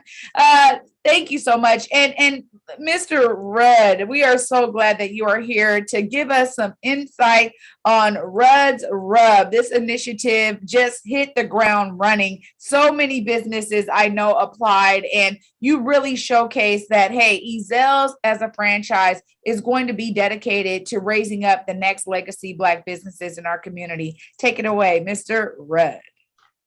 Well, thank you, Triana, and it's an honor to be here. And first thing come to mind is, you know, that saying, dreams to reality, man, that feeling. And to see where Africatown has come to today, from when I remember just conversations about Africatown and to see where it is today and the impact that it's having in the community is just huge. And thank you for what you do and the rest of the team there at Africatown. And it's an honor to be here again with three of my favorites, you, Triana, and then Debrina and Jennifer Finesse. I love y'all's energy, man. Three women, and I'll tell you, that's doing really good things in the community. But yeah, the Rudd's Rub Initiative, the idea came about as a result of the pandemic had impacted so many Black-owned businesses, small business owners in the community, and I was aware of this. And we were offered an opportunity by DoorDash to do a promotional campaign, and they were going to spend thousands of dollars on that campaign to promote Ezell's. Well, at this time, Ezell's was doing fairly well. In fact, where most businesses were having a problem surviving, we were thriving. So after 3 months of communication with the rep from DoorDash, we were able to divert those funds from doing a promotional campaign for Ezell's to developing and funding this initiative. So the seed money came from DoorDash. They donated $40,000 and we were able to raise an additional, I think maybe $70,000 to go with that. And the goal was to go out, reach out and support some of those small business owners who were not able to access that capital that was being made available in the community, or well, I should have said, should have been made available to some of those businesses in the community, but was not. They didn't access any of that money. So one or two came to mind that was struggling, and without the support of the grant money, they couldn't pay for their lease equipment in their businesses. And that meant they had no business. So the grant money was able to go out to 20 awardees that they could use those funds to help bridge that gap to success. And so the idea came from the name Rub. When I was a kid growing up, anything that hurt, my parents or grandparents would say, come over here, son, let me rub that for you. Let me put a little rub on it. So Debrina was saying, Louis, you got to come up with an acronym or, for the initiative, something that has a ring to it people would remember. So RUB became that acronym, Raising Up Black Businesses. And so we want to do more of that. And we're gearing up in the second quarter, maybe Q3, to go out and give out more grants and awards. And in the meantime, raising additional funds to go with the ones that we currently have. And being impactful in the community, putting a little rub in the Black community is what we want to do. And right now, that's Debrina maybe to add some more information to that. You're on mute. Oops. There we go. Okay, I got you. There we go. Okay, thank you. Well, what I want you all to know is Louis Rudd went out and personally doubled and matched the amount that DoorDash started with. So it started with $50,000 and he went out and raised over $50,000 more dollars from his personal business relationships. And he's a humble man, so he won't tell you that. He'll just say, oh, we went, no, Louis went and raised, because I had to track every single ask and the name of the person, their email address, send them the follow-up information. So we thank you, Mr. Rudd, for drawing on the relational capital that you have developed in your 25 plus years of business on behalf of our Black community and the business owners. So, and he also decided, the family decided they wanted it to be legacy. So instead of a one-time and done, now it will be ongoing because of his forward-thinking actions to go and get some matching dollars. So to our delight, this very first year, and the applications for the grants, $2,500 each, was this past September. And we thought we would get 125 responses, and we thought that was robust for our very first year for the RUB initiative. And we had over 520 applications from Black-owned businesses that came in. And out of those over 500, we had to narrow that down to 20. So this very first year awarded $50,000 in grant dollars, along with our fiscal agent. Tabor 100 is handling the cutting of the checks and the holding of the account, the nonprofit account. And so yes, as Mr. Rudd mentioned, quarter 2 or quarter 3, be on the lookout for the next round of the REDS RUB initiative. We're going to be actually doing a contribution part of this. Last year, it was his personal relationships. And so now giving companies, promoting the opportunity for them to be a part of this initiative that's helping the economic development of the Black community and thus the region. So just delighted to get that kind of response. So stay tuned. And again, you will see lots of information on that initiative once it becomes available in quarter 2 or quarter 3 for the second cycle. I think I covered everything. Lewis, was there anything else you wanted me to mention on that? Oh, you did very well, Debrina. One more thing I gotta mention, Black Dot was one of, oh my gosh, we gotta mention, Black Dot was one of the awardees. And we proposed a slightly innovative way that they use their $2,500, that they do 5 micro grants, because they do a lot of programming inside Black Dot and have those devoted businesses showing up week after week for the mastermind groups and the trainings. And so they had 62 businesses respond for those 5 microloans, and they've already made the selection, announced the name. So thank you, Black Dot, for being one of our awardees and finding a way to then bless 5 businesses with that one grant you all were given. So thank you. Well, thank you both. What a phenomenal effort by both of you, by everyone in community showing up, by those businesses betting on themselves.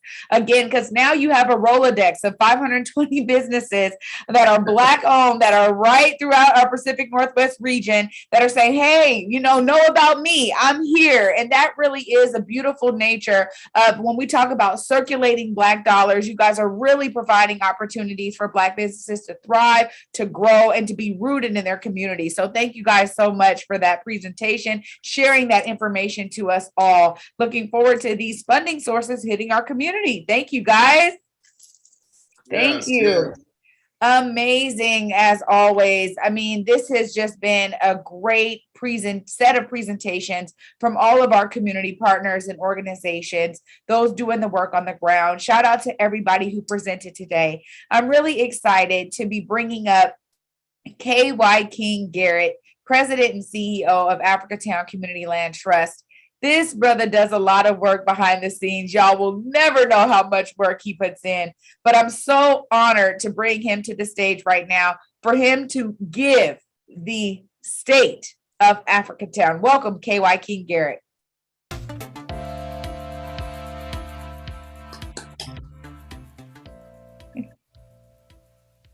All right, thank you. Triana, I don't know. I think you're one of the hardest working in our community. I mean, you're everywhere. You multiple platforms, and whenever something happens, you show up and you're giving, and we appreciate you.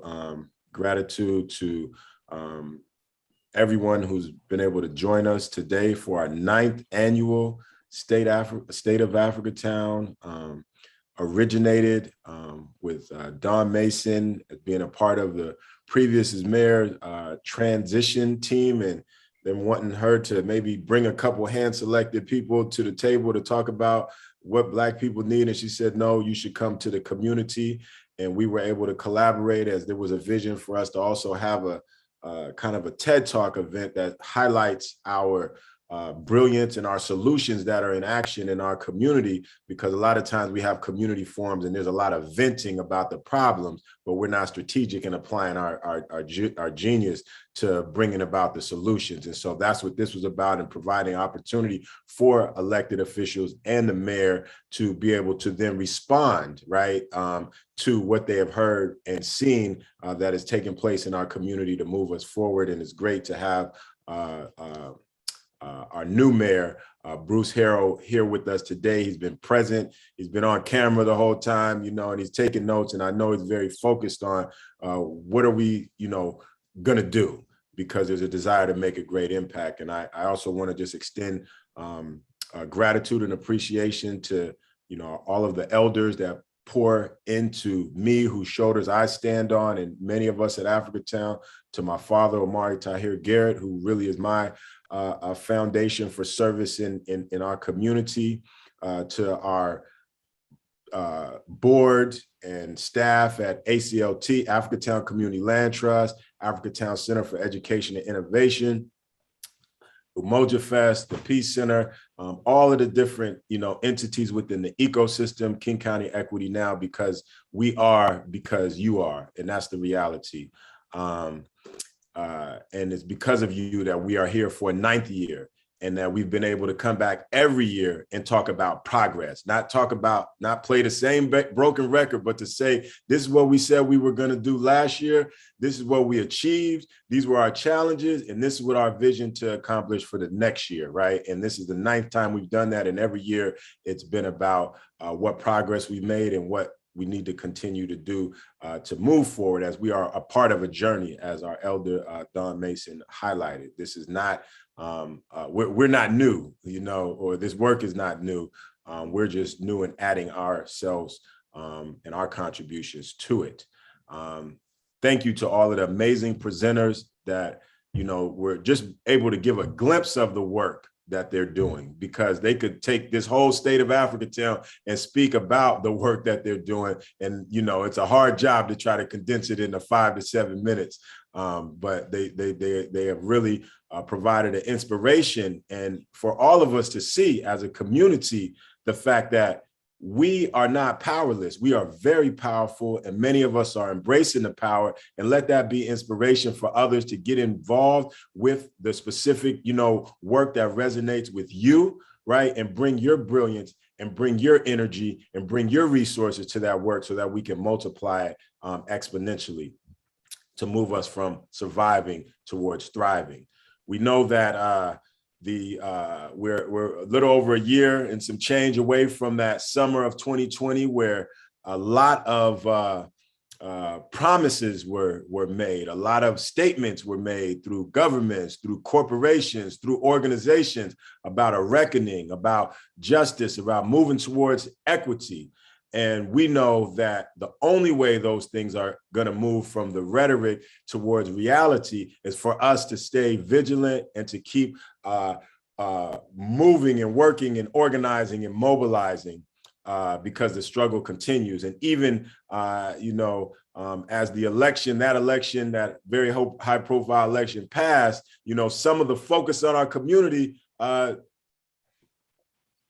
kind of went away, right? Is drifting away. And so it's on us to keep the focus on those issues around, education. We see our children were already being underserved and have been greatly disproportionately impacted. And now they don't even, the little bit of truth that has been introduced into the academy, there's fights to get that out, calling it critical race theory, but really it's just the truth, right? It's just world history. It's just American history about what has happened to bring about the current conditions and predicaments. But some people don't like that. So really, we know that it's our responsibility, not the slides yet, it's our responsibility to make sure our children are educated. And so big salute to everyone doing work in that space.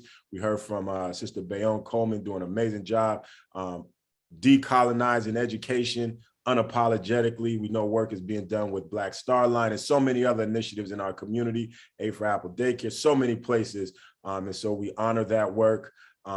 We see that our political power, our political strength is under attack, after we, showed what can be delivered and what we've been delivering election after election, but yet we still happen to be left behind. And so with all of the talk about building back better, it is imperative that we are focused and making sure that resources are targeted towards building Black better, because we know time after time in America, as things move forward, our communities, our families, our children are being left behind. And it's upon us to make sure that does not happen.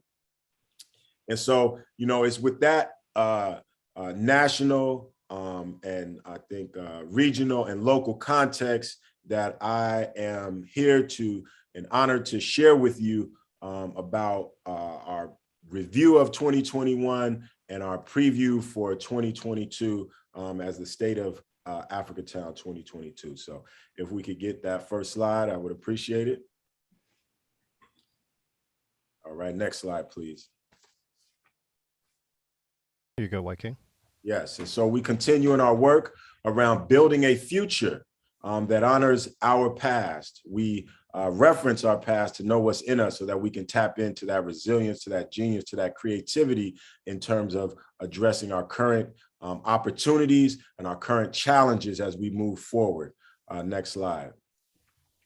About 7 years ago, when we looked at the Seattle Comprehensive Plan, we didn't see our community. You know, there's that the question that we're really moving with right now is, are there Black people in the future? And if the answer is yes, then what kind of life do we live? What kind of life do we have? What do we have in that future? And so when we didn't see a future of thriving in the Seattle 2035 Comprehensive Plan, we came together and created the Black Seattle, started our process of planning around Black Seattle 2035 to write a future of thriving into the history for ourselves in advance. Next slide, please. And so we come together and began to imagine, to design, and to build this future that, again, is inspired and powered by the achievements, the greatness, and the lessons of our past in the principle of Sankofa. Next slide.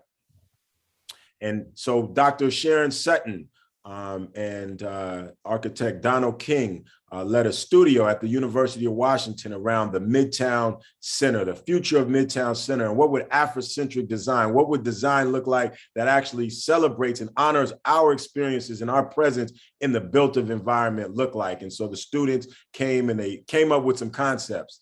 And next slide, please. And we began to take those concepts and bring more community around these concepts and build them out through our Imagine Africatown process. What would we want to see in our community inspired by the greatness, again, of our past? Next slide.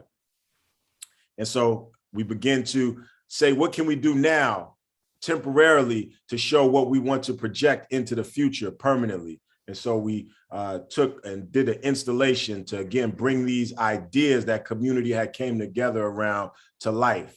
Next slide.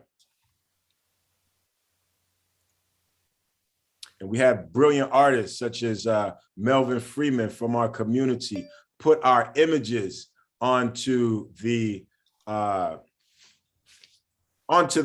walls, onto the buildings, right? And again, this was temporary. And some people say, well, why would you do something temporary? But it was really about what are we projecting for our future permanently.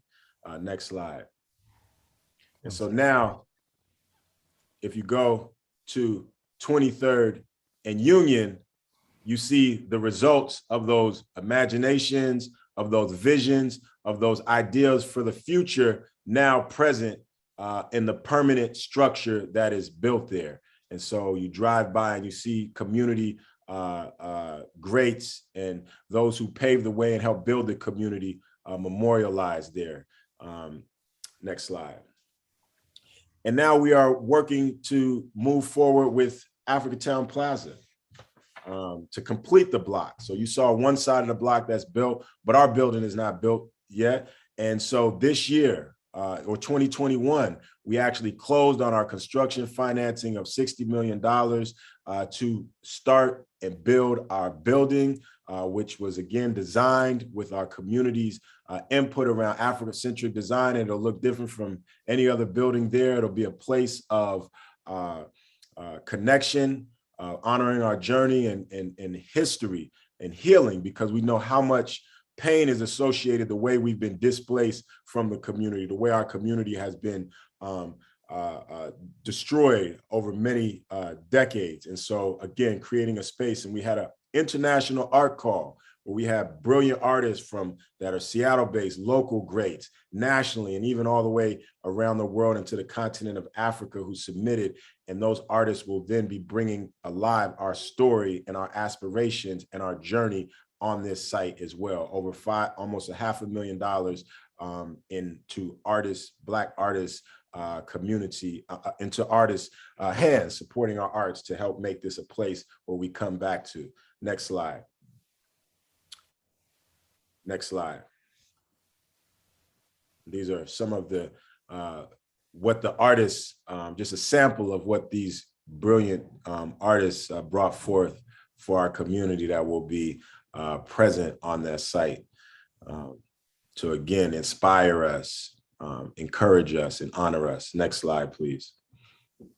And so we invite you all to join us on February 5th from 12 to 2 for the groundbreaking ceremony. It will be virtual.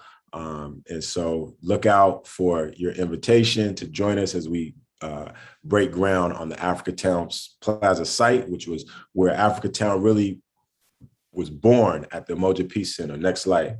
Next slide.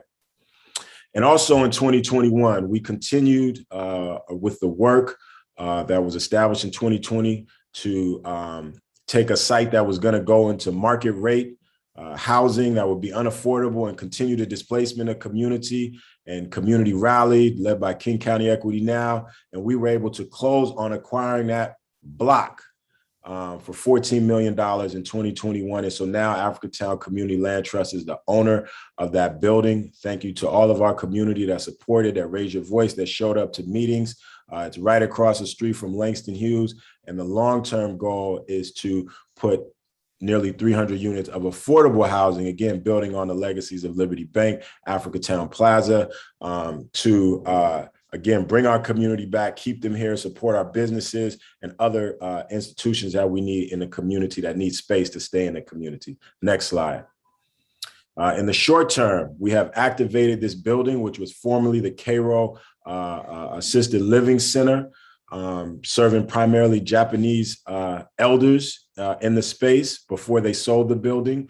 And it's activated as Banu Community Home, which is an enhanced shelter program focused on reducing the overrepresentation of African-American men among the population of those who are unsheltered and also underserved, by providing a space for restoration, healing, transformation, and stabilizing their lives to move forward towards their best selves.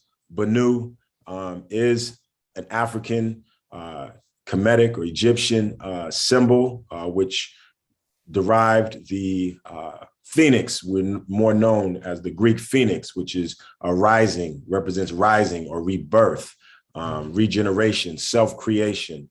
And so this is what we want this space to be. It's up. There's nearly 40 community members who are now in this at the space, being served by primarily Black staff, rooted in loving and caring and honoring and respecting the unique collective experiences of Black men in this society that produce these outcomes of overrepresentation. And so we encourage you to rally around and continue to support this process as we create a model that centers the experiences of our community in terms of coming up with responsive, culturally responsive solutions that are more effective in addressing our issues within the houseless population. Next slide. We're continuing to support the development as the developer, Africatown Community Land Trust, the development of Youth Achievement Center, which is led by Community Passageways and Creative Justice, with support from Councilman Gamai Zahalai, to create a space to take young people out of the school to prison pipeline, and by providing them with housing and supportive services that are culturally responsive on site. And so in 2021, the designs and that process moved forward, and we just learned that the bureaucratic barriers have been removed and the property can be transferred from Sound Transit so that we can then begin to build on this site. So this is something we're excited about for 2022. Next slide. And we know that it's not just about, again, affordable rental space. We have to own. We talk about equity. Equity means ownership, right? And so how do we make it so that our community is not, again, when we're in Seattle in the future, we're not all relegated to subsidized housing in a community where we were owners. And so how do we now make home ownership accessible. And so through partnership with Homestead Community Land Trust, these 10 townhomes just on Yakima Street will be available this year for purchase, prioritizing our community members who have been displaced or at risk of displacement to be able to own. And so, from being outside in the elements, in a tent, in a park, in your car, to be able to come into a new community home, if that's the space, or other spaces, and then maybe get into Liberty Bank Building or Africatown Plaza, but ultimately to become an owner in this community of your residents, of businesses, or being invested in others is the goal when we talk about equity. And so we will also be working on another project, South Walker. We will be working to advance additional home ownership, as we know that there's a lot of resources that go into affordable rental, but not many that go into affordable home ownership. And so many people that work, teachers, firemen,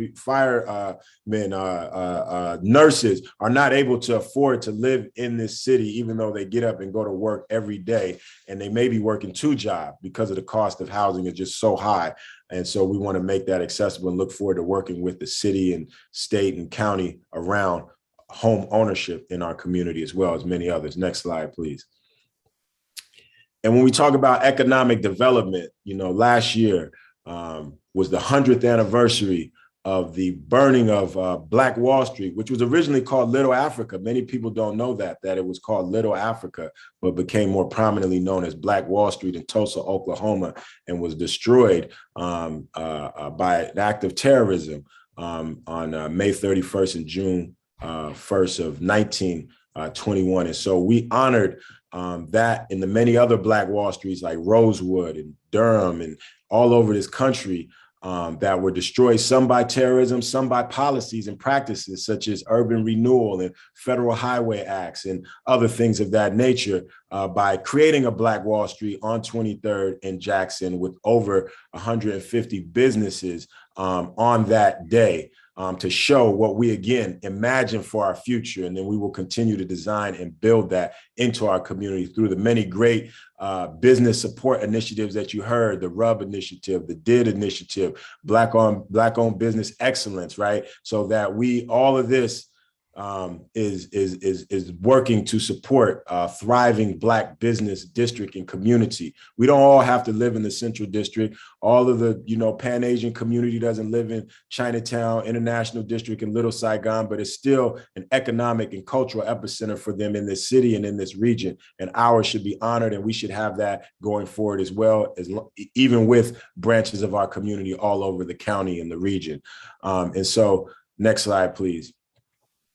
The vision of Africatown and our cultural innovation zone, which we look to be curated and stewarded through the William Gross Center for Cultural Innovation and Enterprise, which will open this year. This vision that was established and developed 7 years ago, we see it manifesting itself in stages, just like anything. It's a seed, and then it's a sprout, and then it's a little stronger, and then it becomes a tree, and then it becomes an orchard. And so this is the work that we're doing day after day within Africatown ecosystem, within all of the organizations that are, as Honorable Don Mason says, clear thinking and collaborative community. And that's what we have to do. It's not one organization that makes a community. It's not one house that makes a community. It's not one business that makes a community. It's the collective success of many that makes a thriving community. And so we'll continue to work within that context and, through the support of the Black Community Impact Alliance and many others. Next slide, please. And so again, when we talk about the William Gross Center, we talk about education, because before you get to the workforce or you get to a business, right, you have to be educated and have the skills. And so when we think about the William Gross Center and putting our young people on a pathway to have their genius be developed so that they can be sustainable in the local, regional, and global economy that is increasingly knowledge-based. We look at this was an opportunity just recently over winter break where our young people played a game called Minecraft that they like to play, and the Central District and Africatown was in the game, and they were able to imagine and design what they want to build in the community, learning about urban planning, learning about Imhotep, learning about the William Gross, learning about their history in a contemporary context, learning about technology careers, architecture careers, you know, all at the same time. And this is what innovation is all about, taking what we have, taking from the past and shaping the future. And so just excited for the doors of the William Gross Center to open in 2022 to serve our community and collaborate with many education institutions that already exist. Next slide. And again, the healing. We know that buildings don't build community. People build community, and we've endured and survived much, and much of that has caused us harm and damages. Some of it we continue, and Dr. Joy Leary highlights this in the post-traumatic slave syndrome. So it's all about us coming back and healing, and part of that is coming together, right? And all of us, someone I just recently said, and I don't remember who it was, but we all have the medicine within us that we need to heal us. And so when we begin to continue to come together as we did at the Liberty Bank building for the reunion on Union, was beautiful, honoring families who have built this community, created the legacies of this community, and lifted them up, you know. But we still know that a lot of the pain that we don't have tools to deal with positively still it gets expressed in ways that cause significant harm in our community. And so next slide, we know that there was an incident where bullets were just too close to our babies around the Central District Panthers, which is a long-standing community institution serving our youth and families. The shots were fired around the field, and we had to put out a call, and community, particularly Black men, rallied to come to that space and make it safe. And we want to continue to work with the CDA Panthers so that we can prevent the necessity of those types of responses. But the fact that we can come together and rally in honor of the legacy of their namesake, which is the Black Panther Party Seattle chapter, which was the first outside of California. So again, a legacy that we bring forward and continue in the work that we do today. And even more recently, the unthinkable tragedy that took place at the Liberty Bank building just lets us know that the need for healing in our community is still great as we build the buildings. We want to make sure that we are focusing on getting the access. As a part of reparations, we have to have access to culturally responsive mental health and wellness. You heard about the Tubman Foundation for Health and the work they're doing. Our distinguished elder of distinction, Reverend Mary Diggs Hobson, and the work that she's been doing for many years around wellness, serving our community. It's far under-resourced. And so again, focusing on making sure that these efforts and the many others, POCANs and so many others that are doing with African American Health Board, the work that many are doing to make sure that we are well and that we can get back to being our best selves is able to move forward. And that is something that we want all to really lean into, you know, in this year. How can we become agents for wellness and healing in our community? How can that go viral the same way this other virus is causing havoc? How can we begin to be carriers and agents again and vessels of healing, tagging each other in, you know, because it has to go through relationships, through trusted relationships, through families and friends, and getting people active and being a part of building the thriving and well community that we all want and that our children deserve, and our ancestors and our elders who established and endured and survived so we can be here, what they deserve. And so this is our work as we go forward into 2022. And again, the healing is critical, the economic development, being able to work through the markets that you saw, the Black Wall Street and many others, to support over 500 Black businesses last year. And over 400 of those supporting them with actual opportunities to do transactions. We weren't just talking about doing businesses, but creating the opportunities for the Black dollar to circulate in our community. working to remove barriers. So when the Africatown Plaza breaks ground, we have a Black general contractor as a part of the joint venture of a $30 million contract to build the building, and the Black mechanical, electrical, and plumbing contract. These are the big parts of the contract, not the sweeping, the final clean, the flagging. We're talking about at the beginning of the process, having our contractors there so that we can build them up to scale, so they can build large buildings in our community on their own, so that they can be building. We're talking about an infrastructure package, but we don't have Black contractors of capacity to be able to participate, as billions of dollars are going to flow into the cities of America. These are serious issues that we have to be focused on, and we're working to use our projects, the small projects that we're doing. They seem big because we've been locked out so much, but when we look at the skyscrapers being built downtown, they're not as big, but we'll get there because that is our work. Africatown is looking to put us into the skyline of the future of this city and this region in a significant way, and working with others to do that. And so we will continue to do that work, and we look forward to supporting the work of the Washington Cannabis Alliance, who we respect and honor the work that Jim Buchanan and Darryl Powell and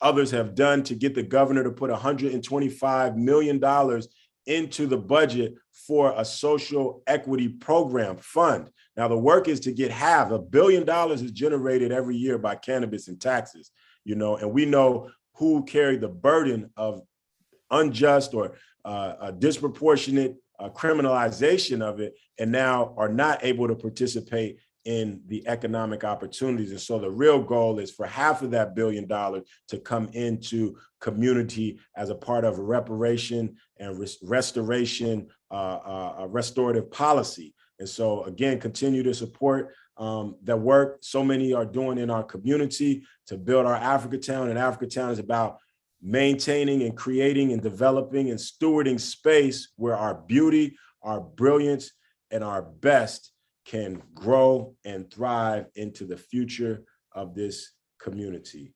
It's up to us. We have to exercise and get control over the resources that are supposed to impact our lives, and set a new standard for what is appropriate and inappropriate behaviors in our community and to our community. And with that, I thank you for joining us for the State of Africatown 2022, and look forward to building with you into the future of this, making this year greater than the last year. Thank you. Oh, Ashe, Ashe, Ashe. Oh, I gotta say, everybody is in the chat thanking you, White King, for your efforts. Amazing presentation right there, summing up all of the beautiful work of Africatown. I'm over here trying to keep my emotions in check, because when I see it like that, I go, my gosh, I remember the beginning conversations for some of these projects, and to know that it just takes dedication and work. Kudos to White King, to everybody who's been involved in such a community effort of people stepping up and being engaged in this process. So as I said before, it takes all of you, all of your voices, your time, talent, and treasure to pour into these efforts. Man, thank you so much, KY King Garrett, for that amazing presentation and for setting us off on the right tone to bring in Mayor Bruce Harrell so we can hear Mayor Bruce Harrell's response to this State of Africatown for 2022. Welcome our Mayor of Seattle, Mr. Bruce Harrell.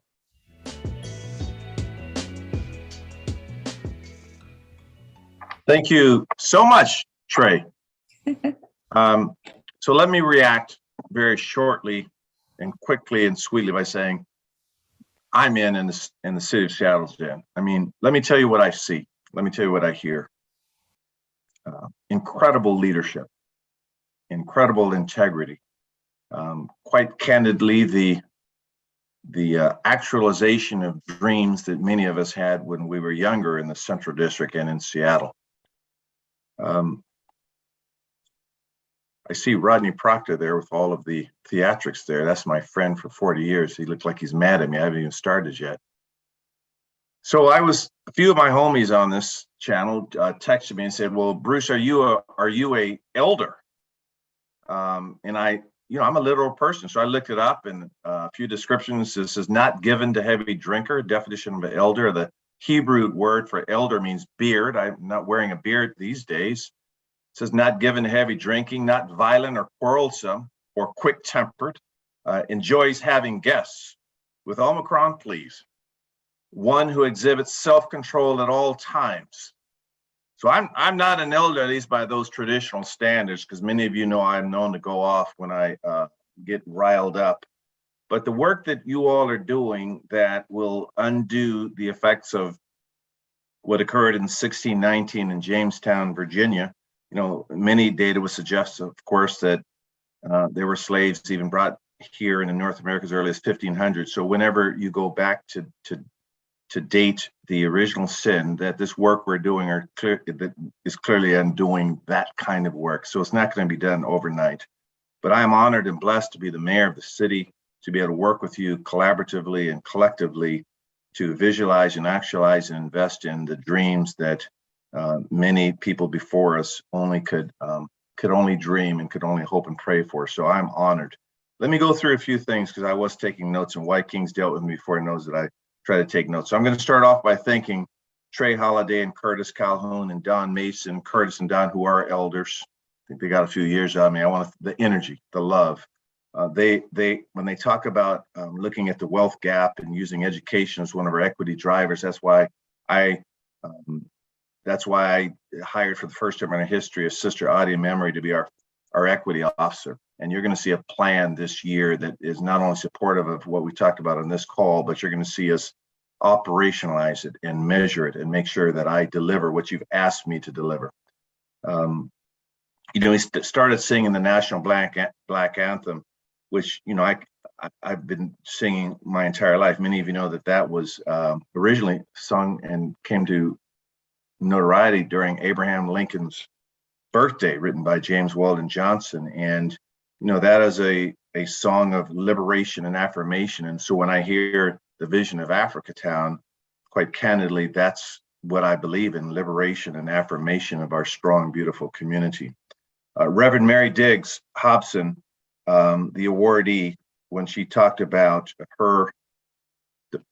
some of the issues she's dealt with in her life, she was indeed inspirational. I don't think you could have chosen a better awardee, so I wanted to give recognition to that outstanding choice. The young scholars who were prepared, I need them to know, I was going to show them that here's this big old picture. I'm into pictures. See how big this picture is? How big that picture is. These are my homies, my brothers and sisters when I was a TT minor. And that's the mayor right there. That's me. They're all in my class, all my friends I grew up with. And I share that picture. I shouldn't have let you see my shirt was untucked. Sorry about that. You could have thought I had a fancy suit on or something. I share that picture saying part of my job has to be to reach out to these young scholars to realize that I stood with a mayor when I was a young man. And I would tell people when I was 18 or 19 or 17 that I wanted to put myself and people around me in positions of power, because I'm not very good at begging. I'm very good at acting and thinking and strategizing and fighting. And that I have to realize that these young scholars that you're investing in recognizing, they will move the needle much more than even myself. So I would have to make myself available to them, to coach them, to inspire them, to give them tools and resources to succeed. But outstanding job at recognizing them. When I heard Martha Lucas speak, the love where she talked about we have to have within our community. I have a job where 750,000 people tell me every day how to do my job. Everyone has an opinion of what I'm supposed to do. And I will try to listen to as many people as I can, but I also tell people, don't question my integrity though. Don't question why I do what I do. Nobody controls me. Big business doesn't control me. Someone that could shout louder than me doesn't control me. I answer to a much higher being than I see with the naked eye. And so just assume that I'm trying to make the right decisions. But the love in community is what motivates me. It always has been. And so I was inspired by Sister Lucas's words. And then when I heard Jimmy Buchanan and Daryl Powell, we have to get behind what they're doing. Now, both of them, I have pictures 6 feet from me when we were all 8 and 9 and 10 years old. Jimmy's father and his uncles were mentors in our community. We played as children together. And so the work that they're doing in Olympia, you can't question their integrity. They are strong, beautiful people fighting, and they've been fighting their entire life for our community. So I'm trying to see how the city of Seattle could help them. And I'm so blessed we have these legislators. I was scrolling through the 5 screens on here, and I saw these outstanding legislators on here. I'm not going to call them out by name. They know who they are. In fact, at 2 o'clock today, I'm having conference calls with many of them about some of the work that Jimmy and Daryl are doing and some other issues in Olympia that we want to make sure that's done. So I want to give kudos to Jimmy and Daryl, both of whom have signed non-disclosure agreements when I first ran for office, because they have known me since I was 9 or 10 years old, and they got a little dirt on me, but they promised to keep that on the low as I continue to be a brilliant mayor for this city. I hope you guys are laughing. INA, for the Tubman Center for Health and Freedom, beautiful description of health. We have to be healthy. Kids have to be feeling good about themselves, and the blood pressure issues, the diabetes, the hypertension we have to deal with, the untreated trauma that kids walk around with, years and years of being socialized that we are less than. All of that goes into health. So you're going to see a Healthy Seattle initiative that we're going to roll out where housing insecurity affects someone's health, right? So we're going to measure our health outcomes in our community and raise the needle. I'm excited about that work. Sister Coleman's Rainier Valley Leadership Academy epitomizes leadership. You can't fake the gift that she has. And so it's going to be my honor to support her and her team and everything that they do. She talked about recycling dollars in our ethnic media into our system.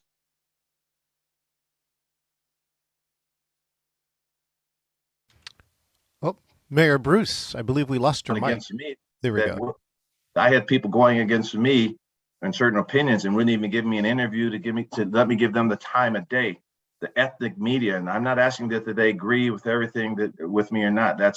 I told many of you, I married a strong Black woman from Washington, D.C., and we've been together over 3 decades.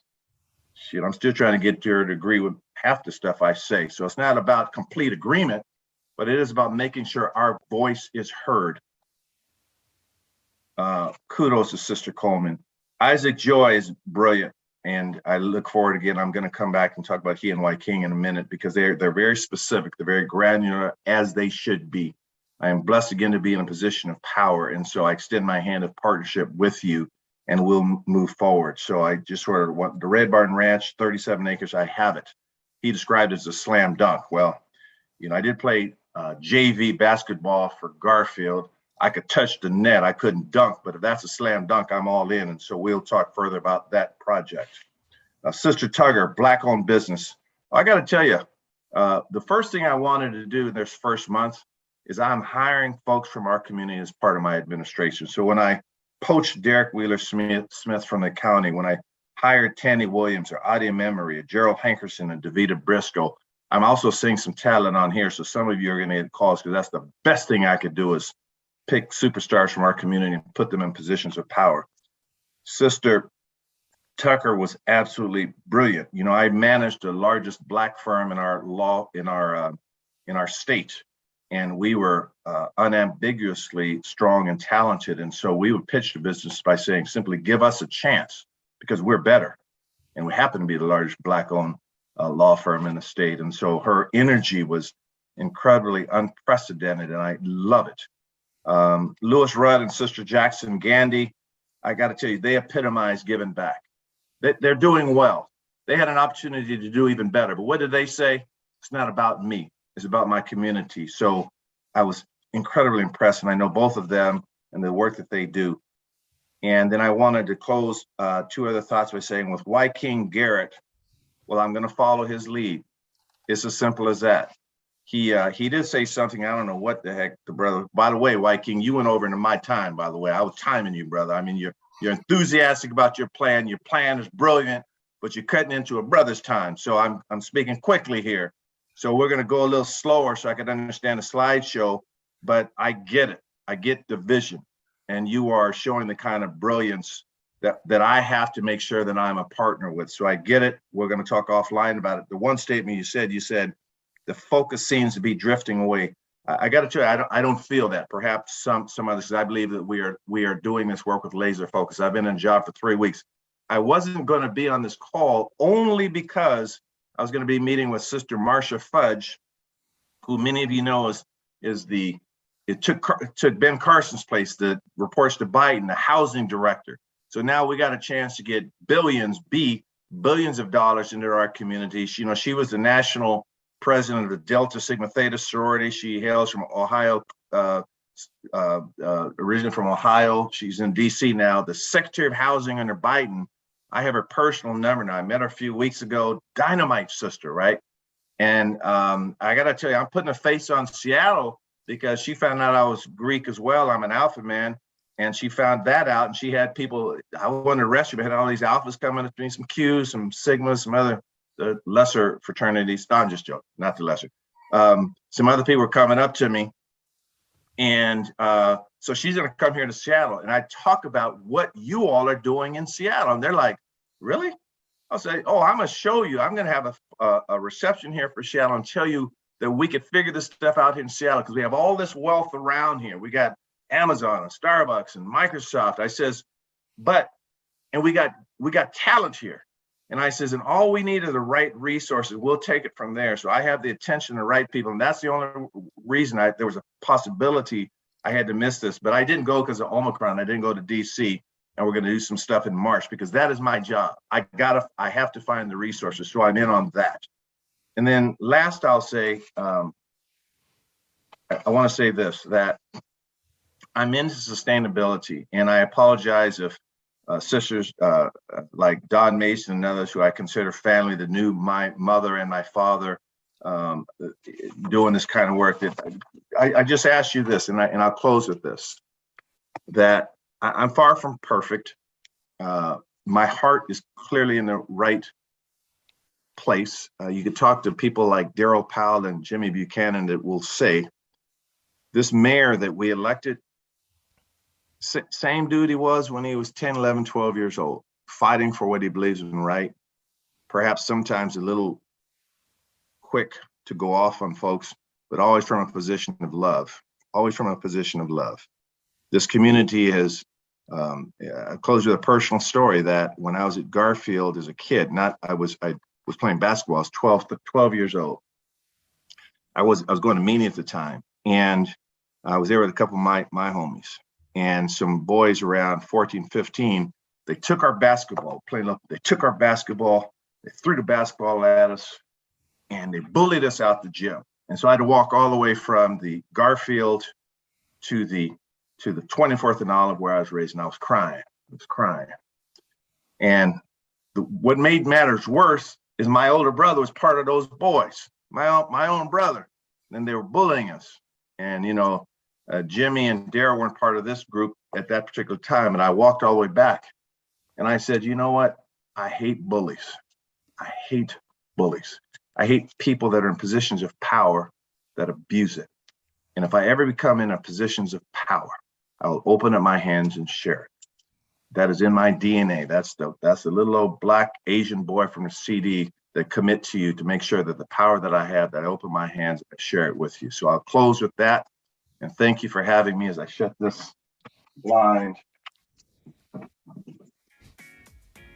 down and say that, you guys probably, my wife, right, probably surmise that I do clown around a lot, because if we're going to do this work together, I can't walk around with my hands balled up all the time.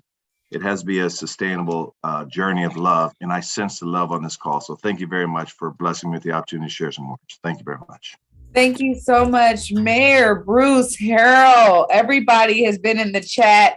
I got to say one thing about you, Mayor Harrell. You always are going to make sure that you have those icebreakers in there and that you have the jokes. I'm telling you, every time you weave them in so perfectly. Thank you so much for that response. Looking forward to working alongside you in all of these efforts in community. And really, I'm glad that people are here saying, yes, we have somebody who's listening, who's ready to take on the things that we're doing in community and take it to the next level. So thank you so much for your response. Thank you for being here with us today. Absolutely. I have to say, I think that was the best of the 9 years so far. Yeah. That has been the best mayoral response that we've had. So thank you, and we look forward to. Thank you so much. Everyone, thank you so much for being here for the State of Africatown 2020. I want to give a nice big round of applause, everybody in the chat, for all of our presenters today, our young people, our elders, our community organizers and builders, our mentors in business, our amazing people in community. Together, we can get these things done. Thank you so much for showcasing what that looks like, a real collaborative community of excellence. And I'm so grateful to be a part of it. We really appreciate all of you out there watching. For those of you who weren't on the Zoom, you were catching it on the live stream. Thank you so much for watching and for participating in this year's State of Africatown 2022. We're going to be closing up our live stream right now. We're going to